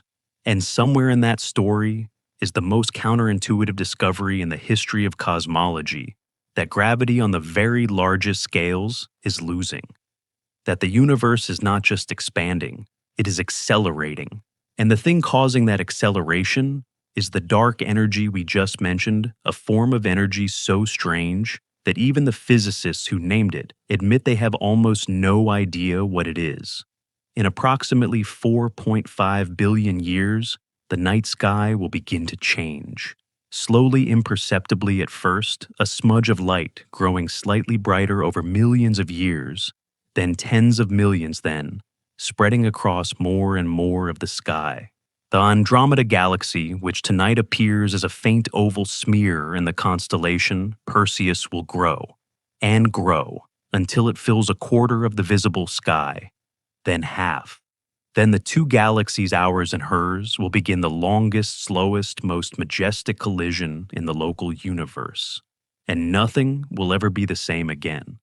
We have been living with the invisible, with dark matter's silent scaffolding, with the mystery of what holds the cosmic web together. And now, we step into something visceral and slow and almost unimaginably grand. Because the story of when two galaxies fall into each other is not a story of destruction. It is quietly one of the most profound love stories the universe knows how to tell. If this is the kind of science that settles something in, you consider leaving a like, subscribing, and tapping the bell. It costs nothing, and it means the next quiet night has somewhere to find you. Now, let's watch two giants fall. The Andromeda Galaxy, catalogued as Messier 31 or M31, is the largest member of our local group, the small gravitationally bound collection of galaxies that includes the Milky Way, Andromeda, the Triangulum Galaxy, and roughly 50 smaller dwarf galaxies. Andromeda is already the dominant gravitational presence in our cosmic neighborhood. It contains approximately 1 trillion stars, 2 to 3 times as many as the Milky Way's estimated 200 to 400 billion. It is in a meaningful sense larger than us, older in certain ways, more massive, and it has been falling toward us for billions of years. The collision is not a sudden thing. It is a process and event that will unfold across timescales so long that the word event feels almost misleading. The first close passage, when the two galaxies interpenetrate for the first time, is expected in about 4.5 billion years. But the full merger, the settling of two vast galactic structures into a single new entity, will take another 2 billion years beyond that. The entire process from first contact to final coalescence will span roughly 6 to 7 billion years. If you compress the entire current age of the universe into a single calendar year, this merger would take about 6 months to complete. Here is what most people misunderstand, and it is worth returning to with more depth than we touched on before, because the misconception is so persistent. When people hear galaxy collision, the image that forms is of two things smashing together, stars exploding on impact planets, disintegrating catastrophic destruction on an unimaginable scale. It is a natural image. It is also almost entirely wrong. The key to understanding why lies in a single fact about the nature of galaxies: they are almost entirely empty. Consider the density of stars in the Milky Way disk near our Sun. Our nearest stellar neighbor is Proxima Centauri, about 4.24 light-years away. If you think of the Sun as a single grain of sand about 1 millimeter across, then, at that scale, Proxima Centauri is another grain of sand approximately 4.5 kilometers away, nearly 3 miles. 2 grains of sand separated by 3 miles with nothing but vacuum between them. And this is in a relatively populated region of the galaxy. In the outer disk, the spacing is even greater. When the Milky Way and Andromeda pass through each other, these 2 grains of sand do not collide. The stars sail past each other at vast distances, their gravitational fields perturbing each other's orbits, but rarely, if ever, making direct contact. Computer simulations suggest that, in the entire multi-billion-year merger process, the number of direct stellar collisions will be extraordinarily small, possibly 0, or a handful at most, concentrated in the densest central regions, where the 2 galactic nuclei approach each other. What does collide with dramatic consequence is the gas. The enormous clouds of hydrogen and helium that form the raw material for new stars, these clouds are large enough and numerous enough that they do collide, compress, and interact. And the result is not destruction. It is creation. The collision triggers what astronomers call a starburst, a period of dramatically elevated star formation, as the compressed gas clouds collapse into new stars at rates far higher than either galaxy could achieve alone. The merger will be, paradoxically, one of the most generative events in this region of the universe for billions of years. We have seen this process happening in other galaxy pairs. The antennae galaxies NGC 4038 and NGC 4039 are a pair of spiral galaxies in the constellations Corvus, about 45 million light-years away, currently in the midst of a merger that began perhaps 500 million years ago. Hubble images of the antennae show the two galactic cores still separate, connected by vast tidal bridges of stars, with the space between them blazing with thousands of newly forming star clusters, glowing pink and blue with the light of very young, very hot stars. The interaction has triggered star formation at a rate estimated to be 10 to 100 times higher than in a typical undisturbed spiral. New suns, born from collision. There is another merging pair called the mice galaxies, NGC 4676A and 4676B, named for the long tidal tails of stars that stream away from each galaxy like whiskers drawn out by gravitational tidal forces during the close passage. These tails can extend for hundreds of thousands of light years. Stars that were part of an organized spiral disk get flung into long, graceful arcs by the gravitational disruption of the merger. Some of these stars will eventually fall back into the merged galaxy. Others will be ejected permanently into intergalactic space stars, without a galaxy drifting alone in the void between galactic clusters. Astronomers have detected these intergalactic stars dim, isolated, impossibly far from any galactic center, and they are in their solitude one of the strangest and most melancholy objects in the universe: a star, alone, in the dark between galaxies. No planets orbiting it, most likely, no neighboring stars, just light pouring outward into emptiness that extends for millions of light years in every direction. But let's return to what the Milky Way Andromeda merger means for us, or rather, for whatever exists here when it happens. The sun will still be burning in 4.5 billion years. It will be somewhat hotter and brighter than it is today, which actually poses a more immediate problem for Earth than the galactic merger. The gradual brightening of the sun will likely render Earth's surface uninhabitable long before Andromeda arrives. But as an astronomical event, the merger itself poses no direct threat to the sun or its planets. What will change is the sky, dramatically, beautifully, permanently. As the merger progresses over billions of years, the night sky will gradually transform from the familiar band of the Milky Way into something far more spectacular. A sky blazing with the combined stars of two merged galaxies dense with star clusters and nebulae born from the triggered starburst, lit by the glow of two approaching galactic nuclei and their central supermassive black holes. The soft river of the Milky Way that our ancestors painted on cave walls and navigated oceans will be replaced by something so different that no word from our current vocabulary quite captures it. And those two central supermassive black holes, the Milky Way's Sagittarius, a star with a mass of about 4 million solar masses, and Andromeda's central black hole estimated at roughly 100 million solar masses, will themselves eventually spiral toward each other, drawn together by gravitational radiation, over hundreds of millions of years following the initial galactic merger. When they finally meet and merge, the event will release an enormous burst of gravitational waves, ripples in space-time itself, propagating outward at the speed of light. If there are any observers in the merged galaxy at that moment, equipped with instruments sensitive enough to detect it, they will feel space-time itself flex and stretch as those waves pass through. We detected gravitational waves for the first time in September 2015 when the LIGO Observatory registered the merger of two stellar mass black holes more than 1 billion light years away. The signal lasted less than a second. The distortion of space-time it caused was smaller than 1,000th the diameter of a proton. And yet we heard it. The merger of two supermassive black holes at the scale of Sagittarius. A star and Andromeda's core would produce gravitational waves, orders of magnitude more powerful. The universe in that moment would ring like a bell.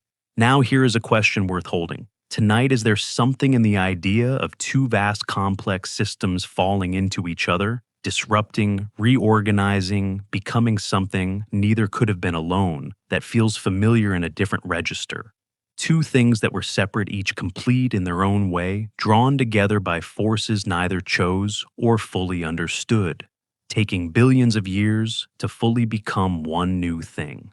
The process is messy. It is asymmetrical.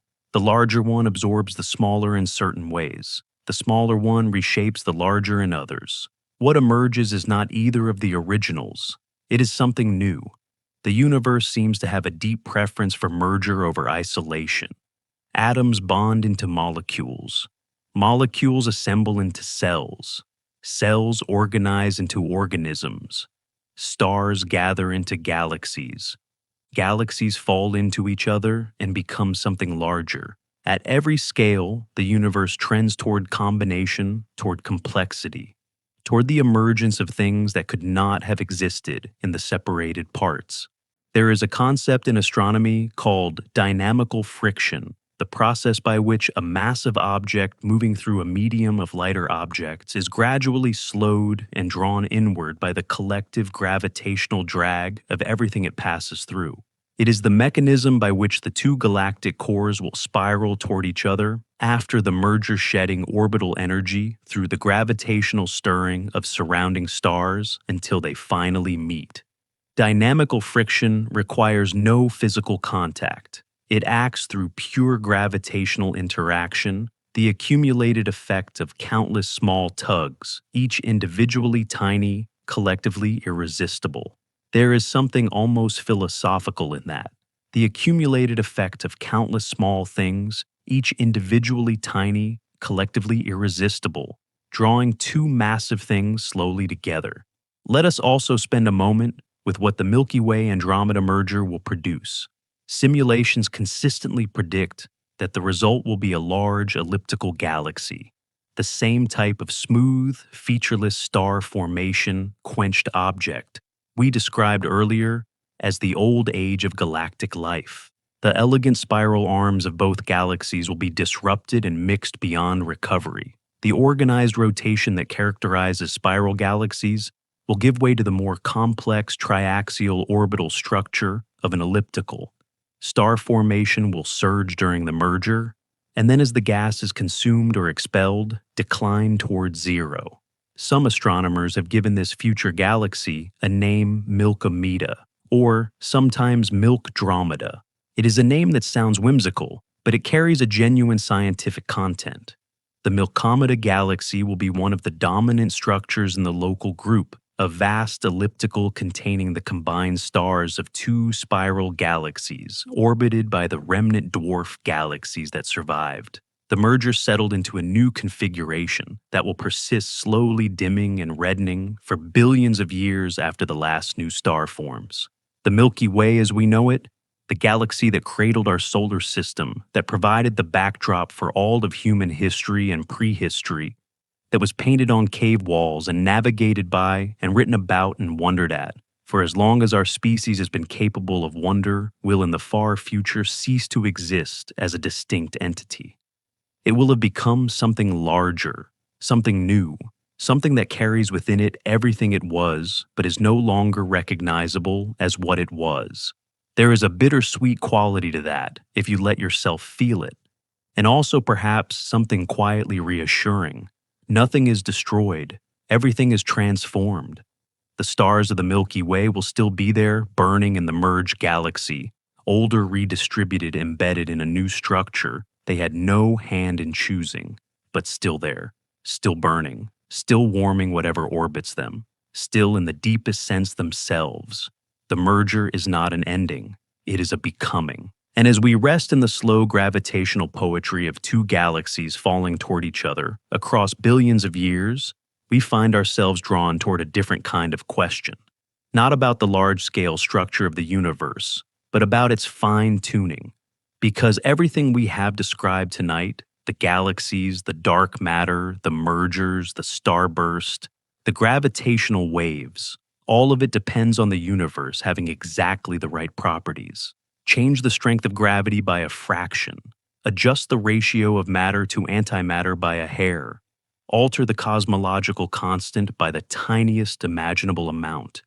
And none of this exists. No stars, no galaxies, no mergers, no light crossing the dark to reach a waiting eye. The universe is not just large and old and complex. It is by the most extraordinary margin precisely right for the existence of everything in it. And that is the story that comes next. If the strength of gravity were different by 1 part in 10 to the power of 60, a number so small it has no name in ordinary language, the universe would either have collapsed back on itself within seconds of the Big Bang, or expanded so rapidly that no matter could ever have clumped together into stars. Either way, there would be nothing. No galaxies, no planets, no light crossing the dark to reach a waiting eye, no one to notice the silence. The number that describes the strength of gravity in our universe is precisely, exquisitely, almost impossibly right.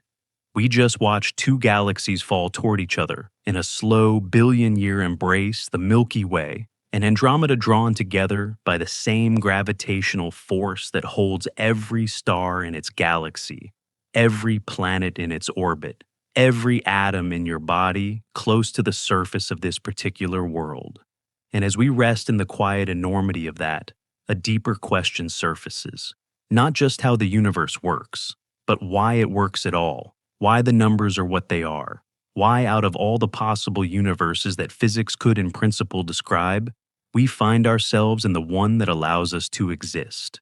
Tonight we sit with that question not to answer it, but to feel the full weight of how extraordinary it is. If these quiet hours of science and wonder are something you find yourself returning to a like and a subscription, help carry this further, and the bell makes sure the next journey finds you when you need it. Now, let's look at the numbers. The universe is governed by a small set of fundamental constants numbers that appear in the equations of physics and determine how everything behaves. The speed of light, the gravitational constant, the charge of an electron, the mass of a proton, the fine structure constant which governs how light and matter interact, Planck's constant which determines the scale of quantum effects. These numbers are not derived from anything more fundamental. They are simply what they are.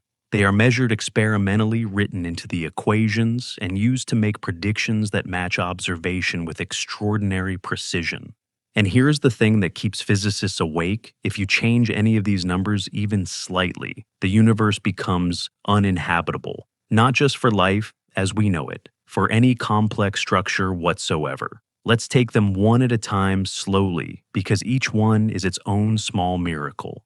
The gravitational constant, the number that determines how strongly masses attract each other, must be within an extremely narrow range for stars to form and burn stably. If gravity were slightly stronger, stars would burn through their fuel so rapidly that they would exhaust their hydrogen in millions rather than billions of years. Our sun has been burning for 4.6 billion years and has roughly 5 billion more to go. Life on Earth required roughly 4 billion years to evolve from single cells to us. If stars only lasted millions of years, evolution would never have had time to produce anything as complex as a bacterium. If gravity were slightly weaker, gas clouds would never collapse to ignite stars in the first place. The universe would be cold, dark, and structureless. The strong nuclear force, the force that holds atomic nuclei together, is equally precisely calibrated. If it were about 2% stronger, 2 protons could bind directly to each other, and all the hydrogen in the early universe would have fused into helium almost immediately after the Big Bang. There would be no hydrogen left. No water. No hydrogen-burning stars like our sun. If the strong force were slightly weaker, no elements heavier than hydrogen could form. Nuclei would be too fragile to hold together. Chemistry, as we know it, requires a very specific periodic table.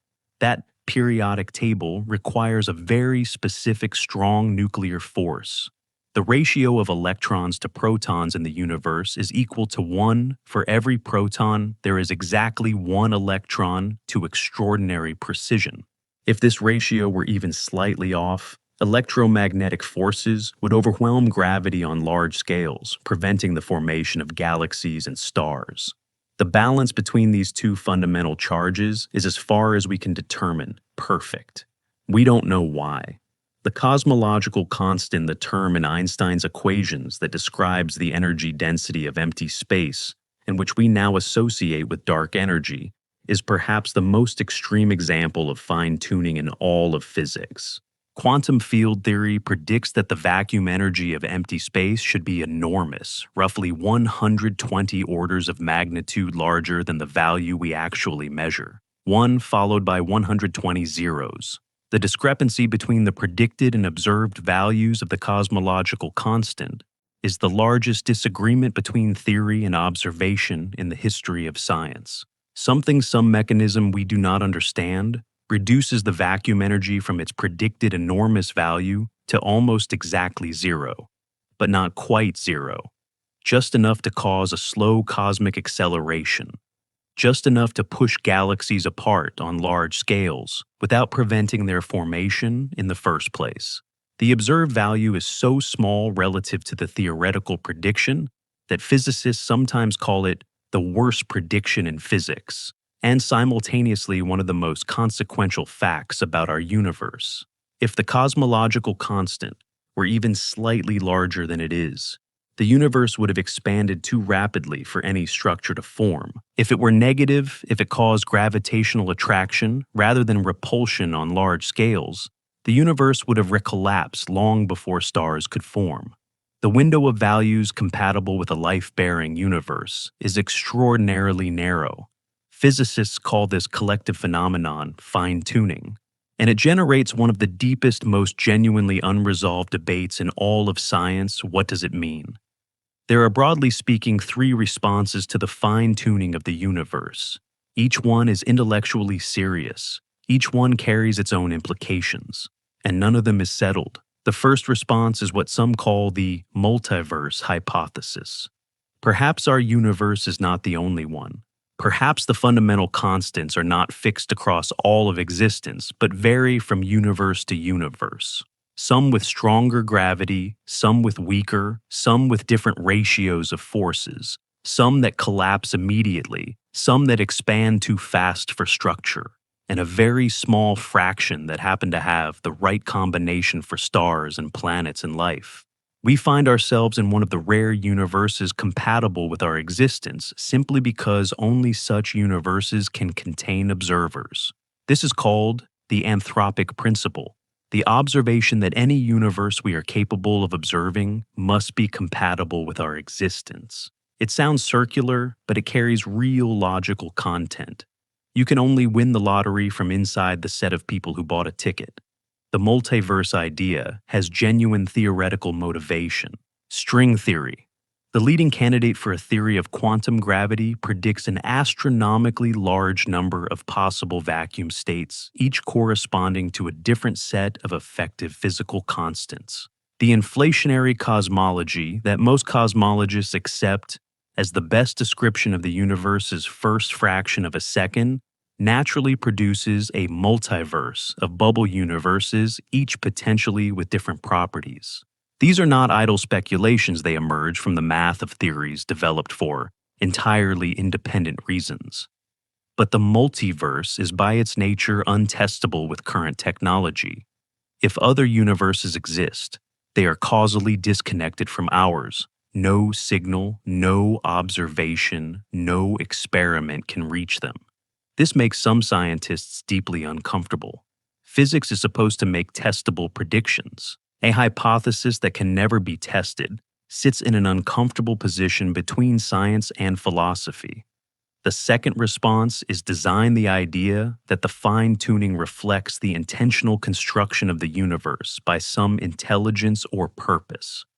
This is the position associated with certain religious and philosophical traditions, and it takes the fine-tuning as evidence for something beyond the physical. It is worth noting that some of the physicists who have most carefully studied fine-tuning, including Paul Davies, who wrote extensively on the subject, and Freeman Dyson, have expressed genuine wonder at the numbers in terms that carry a quality of reverence, even if they stop short of theological conclusions. The physicist Freeman Dyson wrote with characteristic precision, "The more I examine the universe and the details of its architecture, the more evidence I find that the universe in some sense must have known we were coming." The third response is that we simply don't yet understand enough. Perhaps the constants are not actually free parameters. Perhaps a deeper theory of physics not yet discovered will show that they are necessarily what they are, that the universe could not have been otherwise, not because it was designed, but because the fundamental mathematics of reality permits only one consistent solution.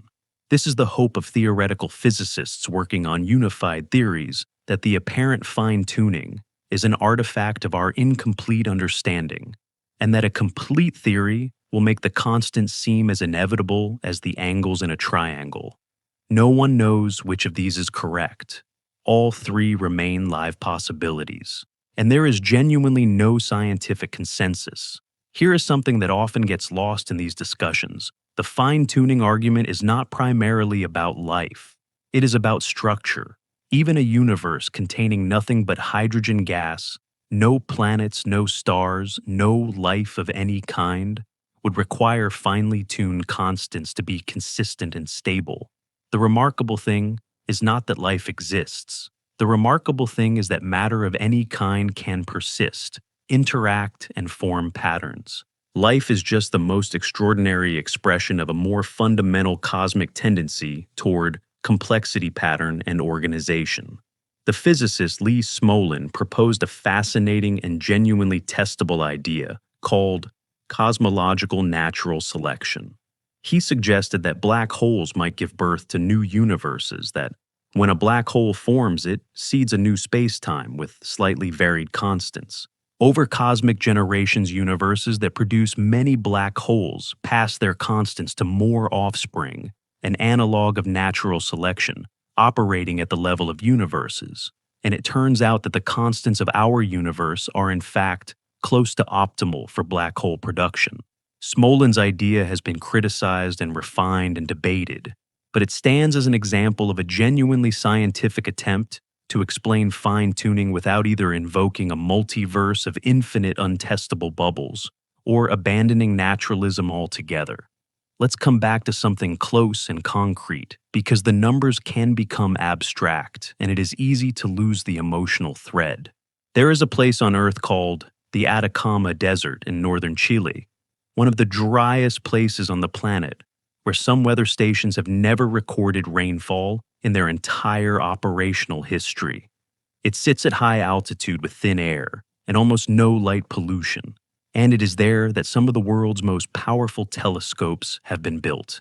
The Atacama Large Millimeter Array, the Very Large Telescope, the future Extremely Large Telescope currently under construction, which will have a primary mirror 39 meters across, the largest optical telescope ever built. On a clear night in the Atacama, the Milky Way is so bright it casts shadows. The sky is so dark and transparent that experienced observers say it feels as though you could reach up and touch the stars. Astronomers who work there for the first time often describe a feeling that is hard to articulate, something between humility and exhilaration, the sense of being very small in the presence of something very old and very large and indifferent in the best possible way. And all of that, the mountains, the dry air, the darkness, the astronomers, the telescopes, the stars above them exists, because the fundamental constants of our universe are precisely what they are. Because gravity is exactly strong enough to make mountains, but not so strong that it crushes them. Because the electromagnetic force is precisely calibrated to allow the chemistry of dry air and biological tissue and the glass of a telescope mirror, because the strong nuclear force bound together the silicon atoms in those mirrors and the carbon atoms in the astronomers' bodies in the stellar furnaces of stars that lived and died billions of years before the sun formed. Every atom of everything you have ever touched was processed through a star.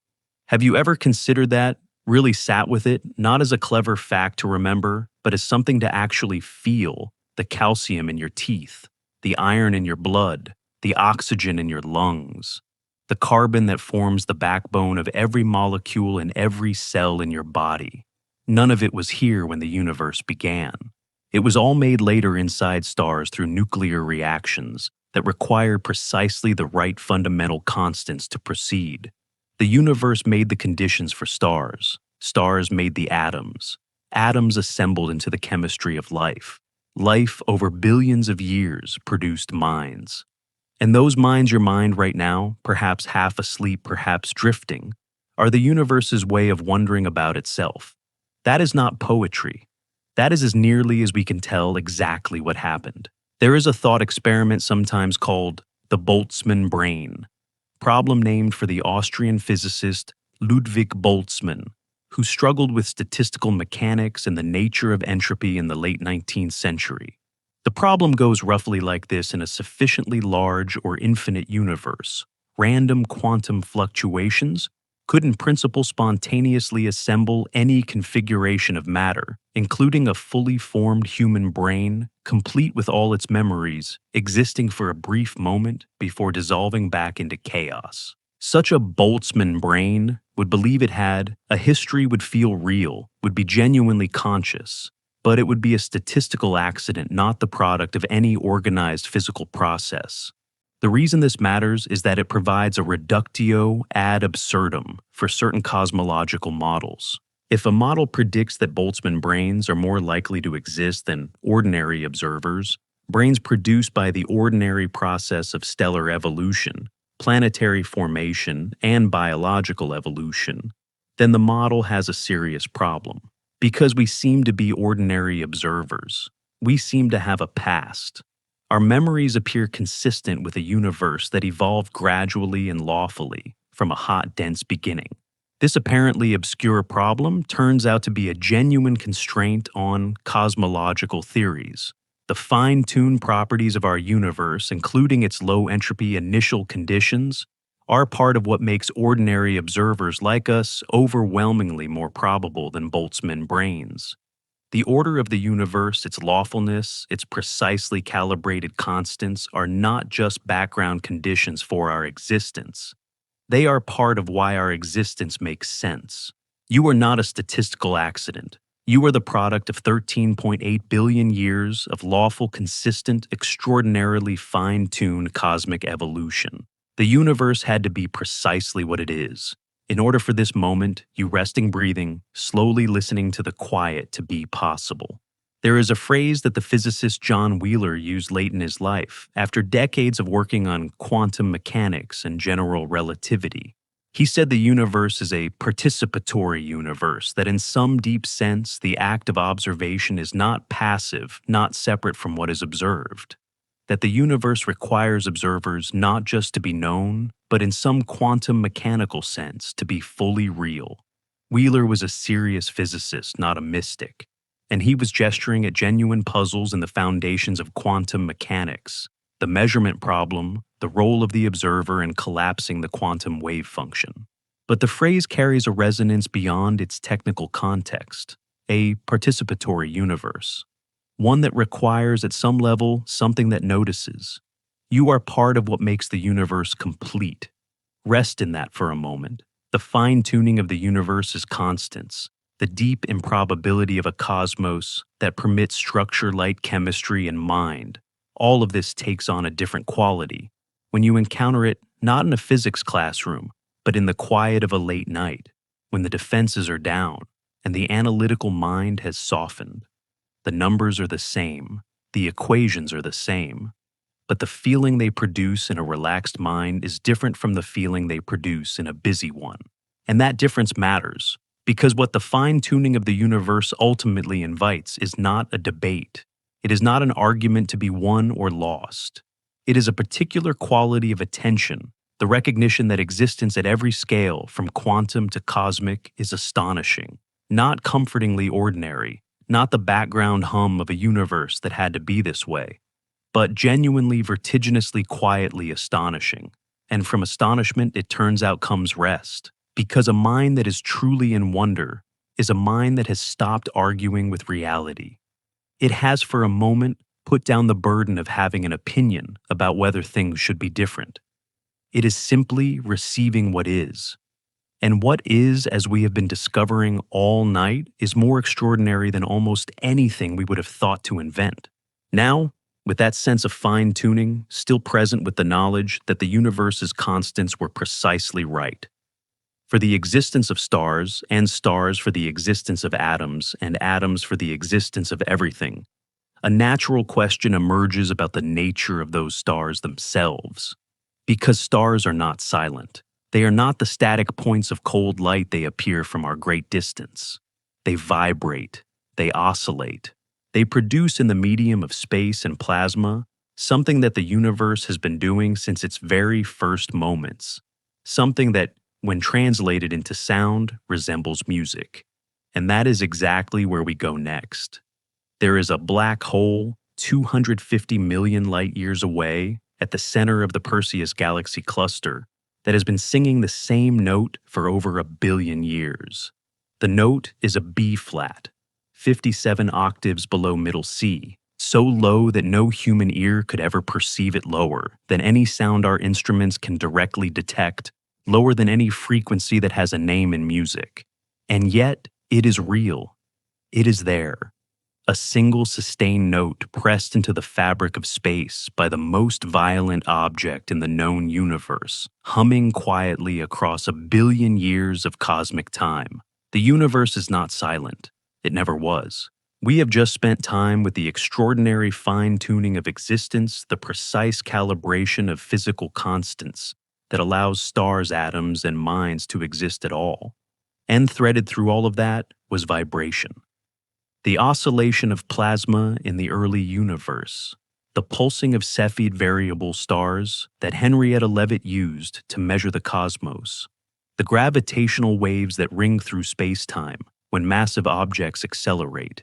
Everything in the universe at every scale vibrates. Everything moves in waves, and tonight we follow those waves from the deepest black hole hum to the first sound ever made into the question of what the universe, if you could hear it, might actually sound like.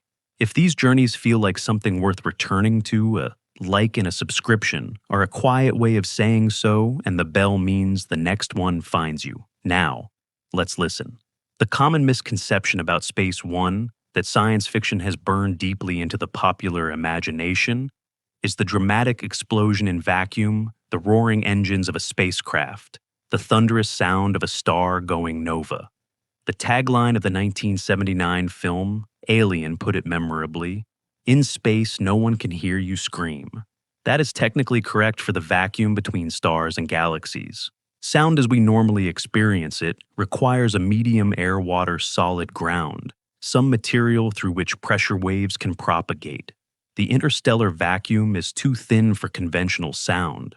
A pressure wave launched into the void between stars would find almost nothing to compress or rarefy, and would dissipate almost instantly. But space is not uniformly empty. Galaxy clusters, the largest gravitationally bound structures in the universe, are filled with hot, diffuse plasma. Ionized gas at temperatures of tens of millions of degrees spread across millions of light years. This plasma is thin by earthly standards, far thinner than any vacuum we can create in a laboratory. But it exists, and it is a medium. Pressure waves can propagate through it. And in the Perseus cluster, they do. In 2003, astronomers using NASA's Chandra X-ray Observatory were studying the hot gas surrounding the supermassive black hole at the center of Perseus. They found ripples, concentric rings of slightly higher and lower density in the plasma, spreading outward from the black hole like rings spreading from a stone dropped in still water. These ripples were pressure waves, sound waves. moving through the cluster gas at roughly half the speed of sound in that medium propagating outward from the black hole, at a rate that suggested they had a single complete cycle of approximately 10 million years. 10 million years per cycle. The wavelength of this sound is roughly 30,000 light-years wider than the distance from the Sun to the center of the Milky Way. It is the lowest note ever detected anywhere, B-flat 57 octaves below middle C, sustained continuously for longer than the earliest human ancestors walked the Earth. NASA's sonification team, working on their Universe of Sound project, converted the Chandra data into audible frequencies in 2022, speeding up the oscillations by 57 and 58 octaves to bring them into the range of human hearing. The result available online is a low-resonant, genuinely eerie sound, less like a musical note and more like a breath or a groan, or the sustained bass note of an organ in a cathedral, so large it doesn't exist. When you hear it, something in the body responds before the mind has time to process what it is. The Perseus black hole is not the only cosmic object that NASA has sonified. The Chandra Hubble and Webb telescopes have collaborated on a systematic effort to translate astronomical data, X-ray optical infrared radio, into sound. The Crab Nebula, the remnant of a supernova observed by Chinese and Islamic astronomers in the year 1054, has been rendered as a complex layered soundscape in which different wavelengths of light correspond to different instruments. X-rays become one texture optical light, another infrared, a third. The result is not music in any conventional sense. It is something stranger and more interesting, a translation of physical reality into a sensory domain for which it was not designed. And the unexpected coherence of the result is itself scientifically informative. The bullet cluster, which we encountered earlier as a landmark of dark matter evidence, has been sonified, so that the separation of ordinary matter from dark matter is represented as a spatial separation of sound, the ordinary matter concentrated in the center, the dark matter spread more widely to the sides. Listening to the bullet cluster sonification while looking at the image, something shifts. The separation that was abstract in the visual data becomes in some way felt. This is not just art. It is a legitimate scientific tool. Astronomers who are blind or who have low vision use sonification to engage with data that would otherwise be inaccessible. And cited researchers have found that sonification sometimes reveals features in data that are not immediately obvious in visual representations. The ear, trained by millions of years of evolution to detect patterns in sound, can sometimes hear something the eye misses in an image. But the story of cosmic sound goes much deeper than the modern sonification project. It goes back to the very beginning of the universe, to a time when the entire cosmos was in a precise and technical sense ringing. In the first 380,000 years after the Big Bang, the universe was too hot and dense for atoms to exist. Matter was a plasma, protons, electrons, and photons, all tightly coupled, unable to move independently. Any region that was slightly denser than average would begin to gravitationally contract, which would compress the plasma and heat it, which would increase the radiation pressure, which would push the plasma outward again. This oscillation, compression, expansion, compression, expansion, propagated through the early universe as a genuine acoustic wave, a pressure wave moving through a medium at roughly half the speed of light. Every slight overdensity in the primordial plasma set off a spherical acoustic wave, a ripple of compression spreading outward at the cosmic speed of sound. These waves traveled for 380,000 years until the universe cooled enough for atoms to form. At that moment, the recombination epoch, the plasma became transparent, the photons streamed free, and we see them today as the cosmic microwave background, and the acoustic waves froze. They were caught mid-oscillation like a photograph of a ripple in water, their pattern imprinted permanently on the distribution of matter throughout the universe. This frozen pattern is called baryon acoustic oscillations, or BAO, and it is still visible today not as sound but as a statistical preference in the large-scale distribution of galaxies. Galaxies are slightly more likely to be separated from each other by approximately 500 million light years than by slightly smaller or larger distances. That preferred separation is the radius of the last acoustic wave, the sound horizon, the distance those ancient pressure waves traveled in 380,000 years of the early universe before freezing in place. We can measure this feature in galaxy surveys. We can use it as a cosmic ruler, another rung on the distance ladder we discussed in Part 2, to measure the geometry and expansion history of the universe. The BAO feature is one of our most powerful cosmological tools, and it is at its origin the echo of the first sound the universe ever made, the first sound, born in the first fraction of a second, traveling for 380,000 years, frozen into the structure of matter, and still legible in the statistical patterns of galaxy distribution 13, 8 billion years later. If the universe has a first word, it was spoken in pressure waves of plasma moving at half the speed of light, and we are still reading its shape in the night sky. Have you ever heard a sound so deep, so resonant, that you felt it more in your chest than in your ears? The kind of bass note that seems to come from inside the room, rather than from any particular direction that fills the space you're in, rather than arriving from one point. There is something physiologically real about very low frequencies. They are processed differently by the body. They bypass to some degree the analytical structures of the auditory cortex and connect more directly to older, more visceral systems. Very low-frequency sounds can induce unease or awe, or a kind of altered state, what researchers have called infrasound effects. Frequencies below 20 Hz, inaudible to conscious hearing, have been associated in some studies with feelings of presence of something vast nearby, of a significance that the conscious mind cannot quite locate. The universe, it seems, communicates in frequencies our bodies were built to feel rather than hear. Beyond the black hole, hum, and the frozen acoustic waves, there is another form of cosmic vibration that has recently opened an entirely new window on the universe's gravitational waves. We mentioned these briefly in Part 6 in the context of the eventual merger of the Milky Way and Andromeda's central black holes. But gravitational waves deserve their own moment here, because their detection represents one of the most extraordinary achievements in the history of experimental physics, and because they are, in a precise sense, the sound of space-time itself.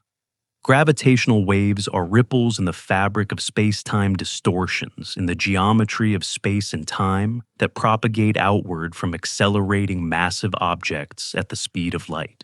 They were predicted by Einstein in 1916 as a consequence of his general theory of relativity. Einstein himself doubted they would ever be detected. The waves produced by any realistic astrophysical source would cause distortions in space so tiny, far smaller than the diameter of a proton, that detecting them seemed essentially impossible. It took a century and billions of dollars and some of the most precise engineering in human history to prove Einstein's prediction correct. The LIGO Observatory, the Laser Interferometer, Gravitational Wave Observatory consists of two identical facilities, one in Hanford, Washington, and one in Livingston, Louisiana, each consisting of two perpendicular arms 4 kilometers long. Laser beams bounce back and forth along these arms, and the interference pattern of the returning beams is monitored with extraordinary precision.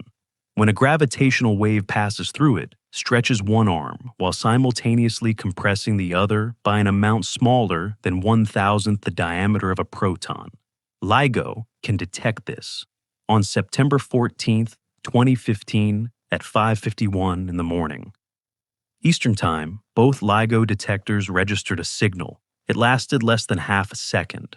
It was a chirp, a brief rise in frequency and amplitude, like a sound speeding up just before it ends. The signal was consistent with the merger of two black holes, each roughly 30 times the mass of the Sun, located about 1.3 billion light-years away. The merger had occurred 1.3 billion years ago. The gravitational waves had been traveling ever since, and they arrived at Earth on a Tuesday morning in September 2015 and briefly gently stretched and compressed the planet and every physicist in the building who understood what they were looking at. The LIGO team converted the gravitational wave signal into audible sound by shifting it into the frequency range of human hearing. The chirp, which can be found online and has been heard by millions of people since, lasts about a fifth of a second. It sounds to most listeners something like the sound of someone snapping their fingers underwater, or a very brief, very soft ascending whistle. It is quiet. It is subtle. It is without any exaggeration the sound of two black holes colliding a billion light years away, played through the medium of space-time itself. When Kip Thorne, one of the founders of LIGO, and a theoretical physicist who spent decades working toward the detection of gravitational waves, heard the chirp for the first time, from real data he is reported to have wept. He had spent 50 years of his professional life working on this. The sound lasted less than a second. Since September 2015, LIGO and its partner observatory Virgo have detected dozens of gravitational wave events, mergers of black hole pairs, neutrons, star pairs, and combinations thereof. Each one carries information about the masses, spins and distances of the merging objects, information that cannot be obtained any other way. Gravitational waves pass through matter without interaction. They are unaffected by gas clouds, dust magnetic fields, the same obstacles that block or distort electromagnetic radiation. They arrive clean, carrying a perfect record of the event that produced them. Astronomers call gravitational wave astronomy a new window on the universe.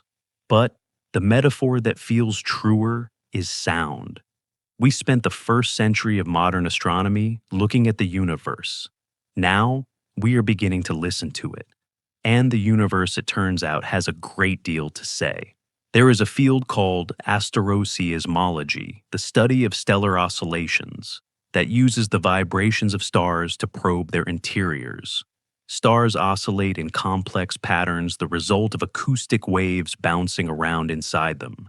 And these oscillations produce tiny variations in brightness that space telescopes like Kepler and TESS can measure with extraordinary precision. By analyzing the frequencies of these oscillations, the stellar equivalent of listening to a bell ring, and deducing the shape and material of the bell from the sound, astroseismologists can determine a star's internal structure, its age, its rotation rate, even the composition of its core. The sun oscillates in roughly 5 million distinct modes simultaneously. It vibrates like a bell that has been struck in 5 million places at once, each mode corresponding to a different acoustic resonance. The combined effect of all these oscillations produces a variation in the sun's surface velocity of about 1 kilometer per second, tiny relative to the sun's size, but measurable with modern instruments. The field of helioseismology, solar astroseismology, has produced more detailed knowledge of the sun's interior than could be obtained by any other means. We know the sound speed profile of the solar interior, the rotation rate at different depths, the boundaries between different internal zones, all from listening to the sun sing. What note does the sun sing? The fundamental frequency of solar oscillation has a period of about 5 minutes corresponding to a frequency so low it is far below the threshold of human hearing. But if you shift it up by about 40 octaves, it falls in the range of a deep bass voice. The sun transposed into audibility produces a rich, complex chord, not a single note, but a superposition of millions of resonant frequencies, something between a voice and an orchestra, something between a hum and a roar. Have you ever pressed your ear against a seashell and heard what sounds like the ocean? What you are actually hearing is the resonance of the shell itself, its internal structure filtering and amplifying the ambient sound around you, so that the shell sings with the shape of its own geometry. Every star does something similar. Every star sings with the shape of what it is. And if we listen carefully enough, patiently enough, we can hear in that song everything the star has ever been. The universe is vibrating at frequencies we are only beginning to learn how to hear. gravitational waves, acoustic oscillations frozen in the structure of galaxies, the songs of individual stars, the billion-year B-flat of a black hole in Perseus, the half-second chirp of two black holes meeting in the dark a billion years ago and a billion light-years away, all of it moving through different media plasma, space-time, stellar interiors, all of it carrying information, all of it arriving in one form or another here. And from the music of the cosmos, there is one final thing to discover, one thread we have been weaving all night through light and distance and time and fine-tuning and vibration that leads back quietly, inevitably to you. Because the atoms in your body were not always here. They were made somewhere. They traveled here. They were assembled across billions of years and countless stellar generations into the specific unrepeatable configuration that is you.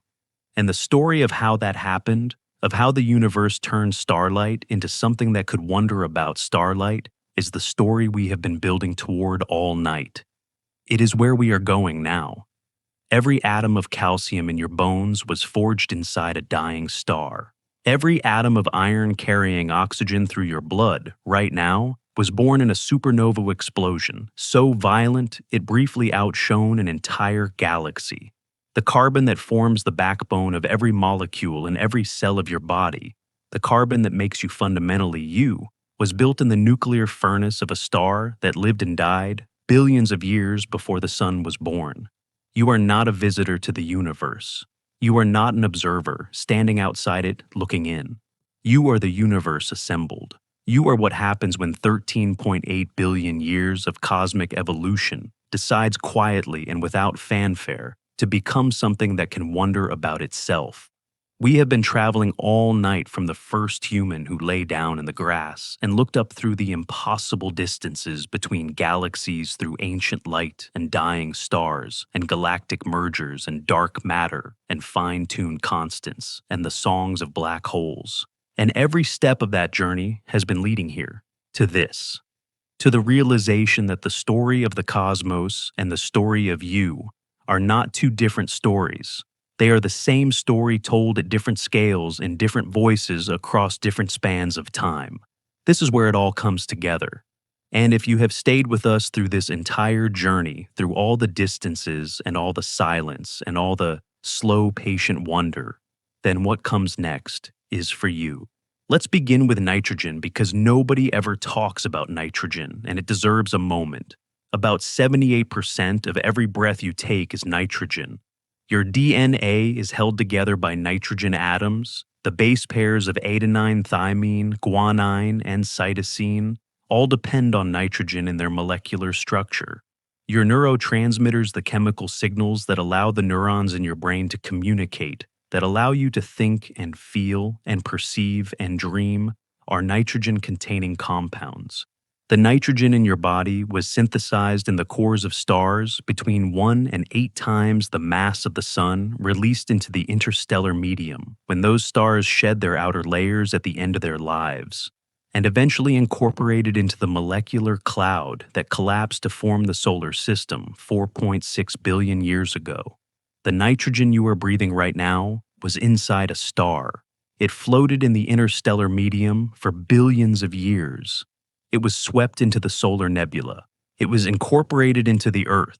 It cycled through the atmosphere and the ocean and the soil and the bodies of countless organisms over billions of years before eventually finding its way into you. That is not a metaphor. That is chemistry. That is astrophysics. That is the literal biography of the atoms in your lungs. The astronomer Carl Sagan said in his 1980 television series Cosmos that we are made of star stuff. It became one of the most quoted lines in the history of science communication, reproduced on posters and coffee mugs and tattoos around the world. It is a beautiful line, but it is also in certain ways an understatement, because star stuff implies a passive relationship, as if we are simply material that came from stars the way a brick is made of clay. The reality is more dynamic, more intimate, more strange. We are not just made of what stars left behind. We are made of what stars accomplished, of the specific nuclear reactions that occurred in specific types of stars at specific moments in cosmic history. The carbon-12 nucleus requires what is called the triple alpha process. 3 helium nuclei fusing sequentially to form a single carbon nucleus. This process works only because of a remarkable coincidence. The energy levels of carbon-12 happen to contain a resonance at almost exactly the energy at which the triple alpha process occurs. Without this resonance discovered theoretically by the astronomer Fred Hoyle in 1953, and confirmed experimentally shortly after, the triple alpha process would be far less efficient and carbon would be vanishingly rare in the universe. No carbon, no organic chemistry, no life. Fred Hoyle predicted the carbon resonance not by running an experiment, but by reasoning backward from the fact of his own existence. He argued, in effect, carbon must be abundant because I am here and I am made of carbon. Therefore, the nuclear physics must allow it. Therefore, this resonance must exist. Go find it. And they did. It is one of the most remarkable predictions in the history of science, a cosmological argument made from a sample size of 1 and vindicated by experiment. You exist in part because the energy levels of a carbon-12 nucleus happen to include a resonance at 7.6565 mega-electron volts. That number is not arbitrary. It is why you are here. It is as specific and personal as a fingerprint. The iron in your blood is perhaps the most dramatic element in your personal cosmic biography. Iron is the final product of stellar nucleosynthesis in massive stars. The ash left when all the lighter fusion reactions have run their course. A massive star near the end of its life has a layered structure, like an onion, hydrogen burning in the outer shell, helium beneath it. Then carbon, then oxygen, neon, silicon, and finally at the very center, an iron core. Iron is the most tightly bound nucleus that exists. It sits at the bottom of the nuclear binding energy curve, which means that fusing iron together absorbs energy rather than releasing it. The moment a stellar core becomes iron, the energy source is gone. The core, which may contain a mass comparable to the sun, collapses in less than a second, from the size of Earth to the size of a city. The resulting shockwave blows the outer layers of the star apart in a supernova explosion. The iron in your blood was the last thing a dying star made before it destroyed itself. It traveled through space in the expanding supernova remnant. It condensed into the solid body of the early Earth. It was incorporated into the first iron-sulfur proteins of early life billions of years before oxygen existed in Earth's atmosphere. It passed through countless organisms, through the geology of the planet, through the long evolutionary history of animal life before finding its way via the food you ate, the water you drank, the biochemistry of your own body into hemoglobin, into the protein that carries oxygen through your blood right now as you breathe slowly in the quiet. Every heartbeat is powered in part by the death of a star. Here is something that stops most people when they first encounter it. The atoms in your body are not permanent residents. They are visitors. The average atom in your body has a residency time of roughly a few years before it is exchanged for another. The carbon atoms you exhale as carbon dioxide are replaced by new carbon atoms from the food you eat. The water molecules in your cells are replaced continuously. Some estimates suggest that approximately 98% of the atoms in your body are replaced every year. The calcium in your skeleton turns over more slowly, but over a decade, most of it is replaced too. You are not the same collection of atoms you were 10 years ago. You are a pattern, a specific organized, self-maintaining pattern of information that persists while the material flowing through it changes. You are more like a river than a stone. A river has a consistent identity, a name, a shape, a character, but the water in it is always different. Water always moving, always exchanged with the environment. The atoms that were you 10 years ago have dispersed. Some are in the soil, some are in the ocean. Some have been breathed out as carbon dioxide and incorporated into trees. Some are in other people. And the atoms that are you right now borrowed from the air and the food and the water will disperse when your time is done, returning to the great cycling of matter that has been going on since the first stars seeded the galaxy with heavy elements. Nothing is lost, everything is transformed. The universe is extraordinarily good at remembering. There is a thought that the physicist Richard Feynman expressed in one of his lectures at Caltech, in a passage that has stayed with many who read it.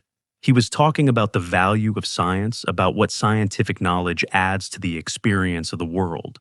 And he said something like this: a poet might say, a flower is beautiful, and that the scientific knowledge of what a flower is, the chemistry of its pigments, the ecology of its pollination, the evolutionary history of its form, somehow diminishes the beauty. Feynman said the opposite, that the more you know about a flower, the more beautiful it becomes. That knowledge adds, never subtracts. That seeing the cellular machinery of a petal, or understanding the coevolutionary history of flower and bee, or knowing that the carbon in the petals was forged in a star, all of that deepens the experience of beauty, never flattens it. I think the same thing is true of the night sky, and of yourself. Knowing that you are made of atoms forged in stellar furnaces does not reduce you to a collection of particles. It places you in a story, an astonishingly long, astonishingly rich story in which you are not a footnote but a chapter, brief by cosmic standards, certainly, but real in a way that nothing abstract can be. You are the place where the universe's billion-year project of building complexity reaches for a moment the ability to look back at itself and say, "This is remarkable. I am here." And it is enough. There is a concept in philosophy called cosmic insignificance therapy, the idea that contemplating the vastness of the universe can provide genuine psychological relief by putting personal anxieties in perspective. The therapist and philosopher Ido Landau has written about this, and psychological research supports it. People who regularly engage with awe-inducing experiences, watching a sunset over the ocean, standing in an old-growth forest, reading about the scale of the cosmos, show measurable reductions in stress hormones, increases in pro-social behavior, and greater feelings of connectedness to others and to the world. Awe, it turns out, is not just pleasant. It is therapeutic. It is functional. It is something the mind needs the way the body needs sleep. The astronomer Michelle Thaler at NASA's Goddard Space Flight Center has spoken about this in public lectures with genuine warmth. She describes how she came to astronomy, not just because of the science, though she loves the science, but because of what the science does to her sense of herself and her place in things. She says that knowing the universe is 13, 8 billion years old, and 93 billion light years across makes her feel paradoxically not smaller, but more connected. Because if you are continuous with the universe, if the atoms in you were in stars and will be in stars again, then the boundary between you and everything else is more porous than it first appears. You are not a small thing in a large universe. You are a local expression of the universe itself, temporarily concentrated into a form that can feel and think and wonder. She says, we are the cosmos made conscious. And she is not being poetic. She is being precise. Let me tell you about a woman named Cecilia Payne-Gaposchkin, because her story belongs in this final chapter, and not enough people know it. In 1925, as a graduate student at Radcliffe College, Harvard, didn't formally admit women. At the time, she completed what is often called the most brilliant doctoral thesis in the history of astronomy. Using the newly developed techniques of stellar spectroscopy, she analyzed the absorption lines in the spectra of stars and determined for the first time their chemical composition. Her conclusion was stunning. Stars are made almost entirely of hydrogen and helium. The sun is about 73% hydrogen and 25% helium by mass, with all the heavier elements combined, making up less than 2%. This was a direct contradiction of the accepted view at the time, which held that stars had roughly the same elemental composition as the Earth. Her thesis advisor, Henry Norris Russell, one of the most prominent astronomers in the world, advised her to soften her conclusion in the published thesis, calling it clearly impossible. She did soften it, deferring to his authority. 4 years later, Russell independently reached the same conclusion through his own analysis, published it, and received significant credit for the discovery. Cecilia Payne-Gaposchkin eventually became the first woman to be promoted to full professor in Harvard's Faculty of Arts and Sciences and the first to chair a Harvard department. She was later described by Otto Struve, another prominent astronomer, as undoubtedly the most eminent woman astronomer of all time. Thus, the discovery that stars are primarily hydrogen and helium, that the universe is primarily hydrogen and helium, is the foundation of stellar astrophysics, of stellar nucleosynthesis, of the entire story of where the atoms in your body came from. She found it first. Her name belongs in the story. Here's the picture assembled from everything we have discovered tonight.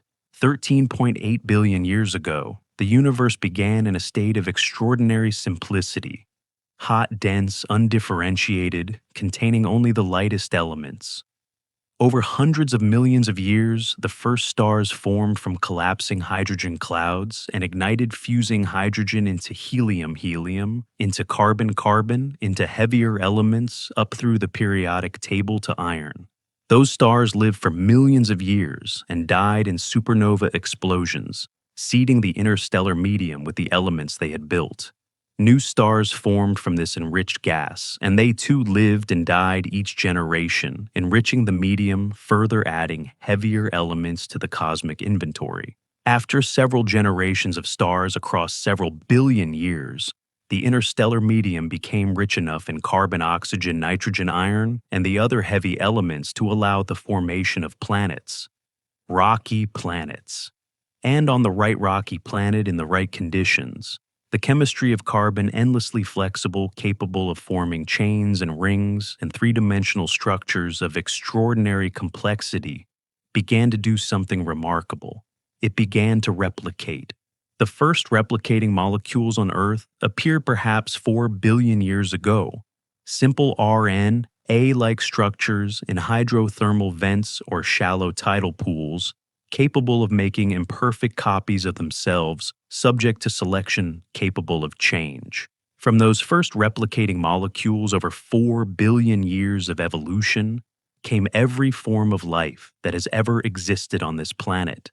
Every bacterium, every fungus, every flower and tree and ocean creature, every dinosaur, every mammal, every primate, and eventually, after a very long time, and many improbable transitions, something that could look up and wonder where it came from. That is you.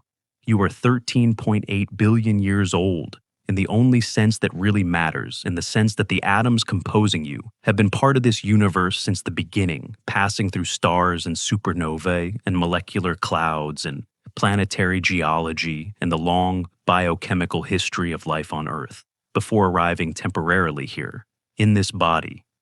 On this night, listening to the quiet, the physicist Brian Cox, in one of his television documentaries, stood at the shore of the ocean and said something that I find genuinely moving, that every atom in your body will one day be part of something else. The iron in your blood will be in the soil, the carbon in your cells will be in the air, and then in a tree, and then perhaps in the ocean. And billions of years from now, when the sun expands and the Earth's surface is sterilized, those atoms will be dispersed into space and will drift in the interstellar medium, and may in a few billion more years find their way into a new solar system, a new planet, perhaps even a new form of life. The journey does not end here, it only pauses. There is a question I want to leave with you as you drift towards sleep, because it is the kind of question that doesn't need an answer tonight, only a feeling. If you are made of atoms that came from stars, and those atoms will return to the cosmos, when your time here is done, then, what are you exactly? Are you the atoms? Are you the pattern they form? Are you the consciousness that emerges from that pattern? Are you the brief, improbable, utterly unrepeatable arrangement of matter and energy that looked at the night sky and felt something stir? I think the honest answer is all of those things, and something more that we don't have a word for yet. You are carbon and iron and nitrogen and calcium and oxygen assembled by 13.8 billion years of cosmic process into a form capable of love and grief and curiosity and rest. You are a local eddy in the great river of the universe, temporary in form, permanent in substance, unique in configuration, continuous with everything that exists. And tonight, as your breathing slows and the thoughts begin to lose their edges, the universe that made you is still out there, still expanding, still forming new stars from ancient gas, still threading dark matter through the cosmic web, still sending ancient light across impossible distances toward patient eyes still humming its billion-year B-flat in the depths of the Perseus cluster, still building toward things it has not yet imagined. It has been at this for 13.8 billion years. It is in no hurry, and neither are you. We have traveled far tonight. From the first human who looked up from a summer field and felt the sky open through the rulers and candles, astronomers used to measure the unimaginable through the ghost light of stars that no longer exist, through the birth and death and rebirth of galaxies, through the invisible scaffolding of dark matter, through the slow gravitational waltz of two galaxies falling into each other, through the astonishing fine-tuning that made complexity possible, through the music of black holes and frozen acoustic waves and the songs of oscillating suns, and back finally here, to you, to the place where all that cosmic history arrives and becomes something personal. Every fact we visited tonight was real. Every number was measured, every story was true, and every one of them led to the same conclusion that existence at every scale is worthy of the deepest attention and the gentlest wonder. Thank you for being here tonight. Genuinely. In a world that offers endless noise and urgency and distraction, choosing to spend an evening with the quiet facts of the cosmos is a small act of sanity, a small act of kindness toward yourself. The universe has been here for 13.8 billion years, and it will be here for a very long time after tonight. It is not going anywhere, and neither for now are you. So, let your body grow heavy. Let the thoughts that were sharp this morning soften into something vaguer, gentler, less insistent. Let the distances we travel tonight become a kind of spaciousness inside you, that particular quality of openness that comes from having spent time with something much larger than your daily life. The galaxies are still out there. The light is still traveling. The universe is still singing in frequencies too low to hear. And you are made of it, all of it. Every part. If tonight's journey felt like something worth returning to, the warmest thing you can do is subscribe and leave a like. It takes a moment, and it keeps these quiet nights alive for everyone who needs them. And if you have a friend who could use a few hours of gentle science before sleep, share this with them. The universe is better experienced with company, even at a distance. There is another journey waiting, another quiet corner of science and wonder, another set of facts that feel, when told softly enough, less like information and more like company on a long night. It is already being prepared with the same care and the same intention as tonight's. It will find you when you're ready. For now, rest well. Dream gently. You are made of ancient light, and ancient light does not need to hurry. Good night.